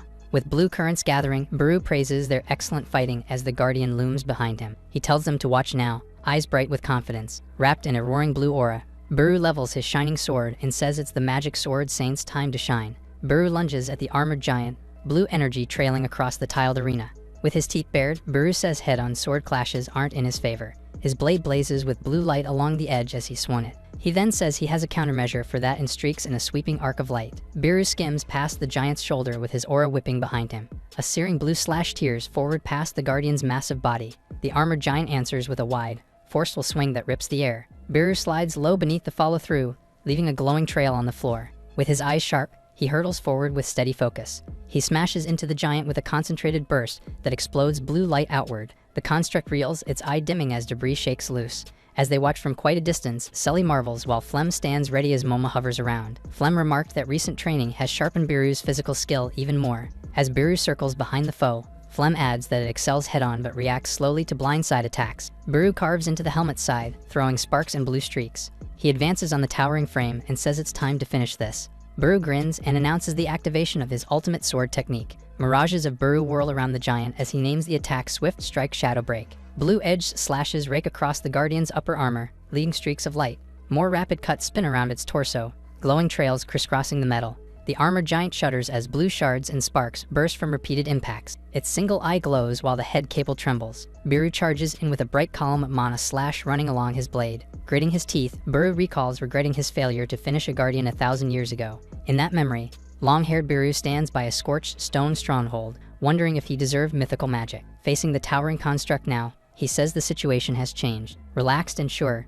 Biru states he has proven his strength as blue embers drift around him. Sully rushes forward with Momo, while Flem follows with calm approval. Grinning, Biru asks how they liked his show and remarks that their master is strong. Sully answers happily while Flem cradles Moma beside her. The trio walks through a vast hall of luminous blue arches that curve into the distance. With a serious expression on his face, Biru says the route lies ahead. They stop before colossal golden doors etched with a sprawling tree glowing softly. The three of them gape at the towering door while Moma flutters nearby, and Flem marvels at its size. Biru reaches toward the gilded surface and explains that opening it demands pouring immense magic into the door. Determination gleams in Biru's eyes as energy stirs around him. He presses his palm to the radiant tree-etched seam, channeling power into the door. The colossal doors blaze outward, flooding the hall with beams of light as the team stands below. The opening widens into a blinding rift while Flem watches and Sully shields her eyes, clutching the creature. Sully gazes ahead in awe with the round companion nestled in her arms. Golden motes drift as they behold a vast chamber centered on a glowing circular device.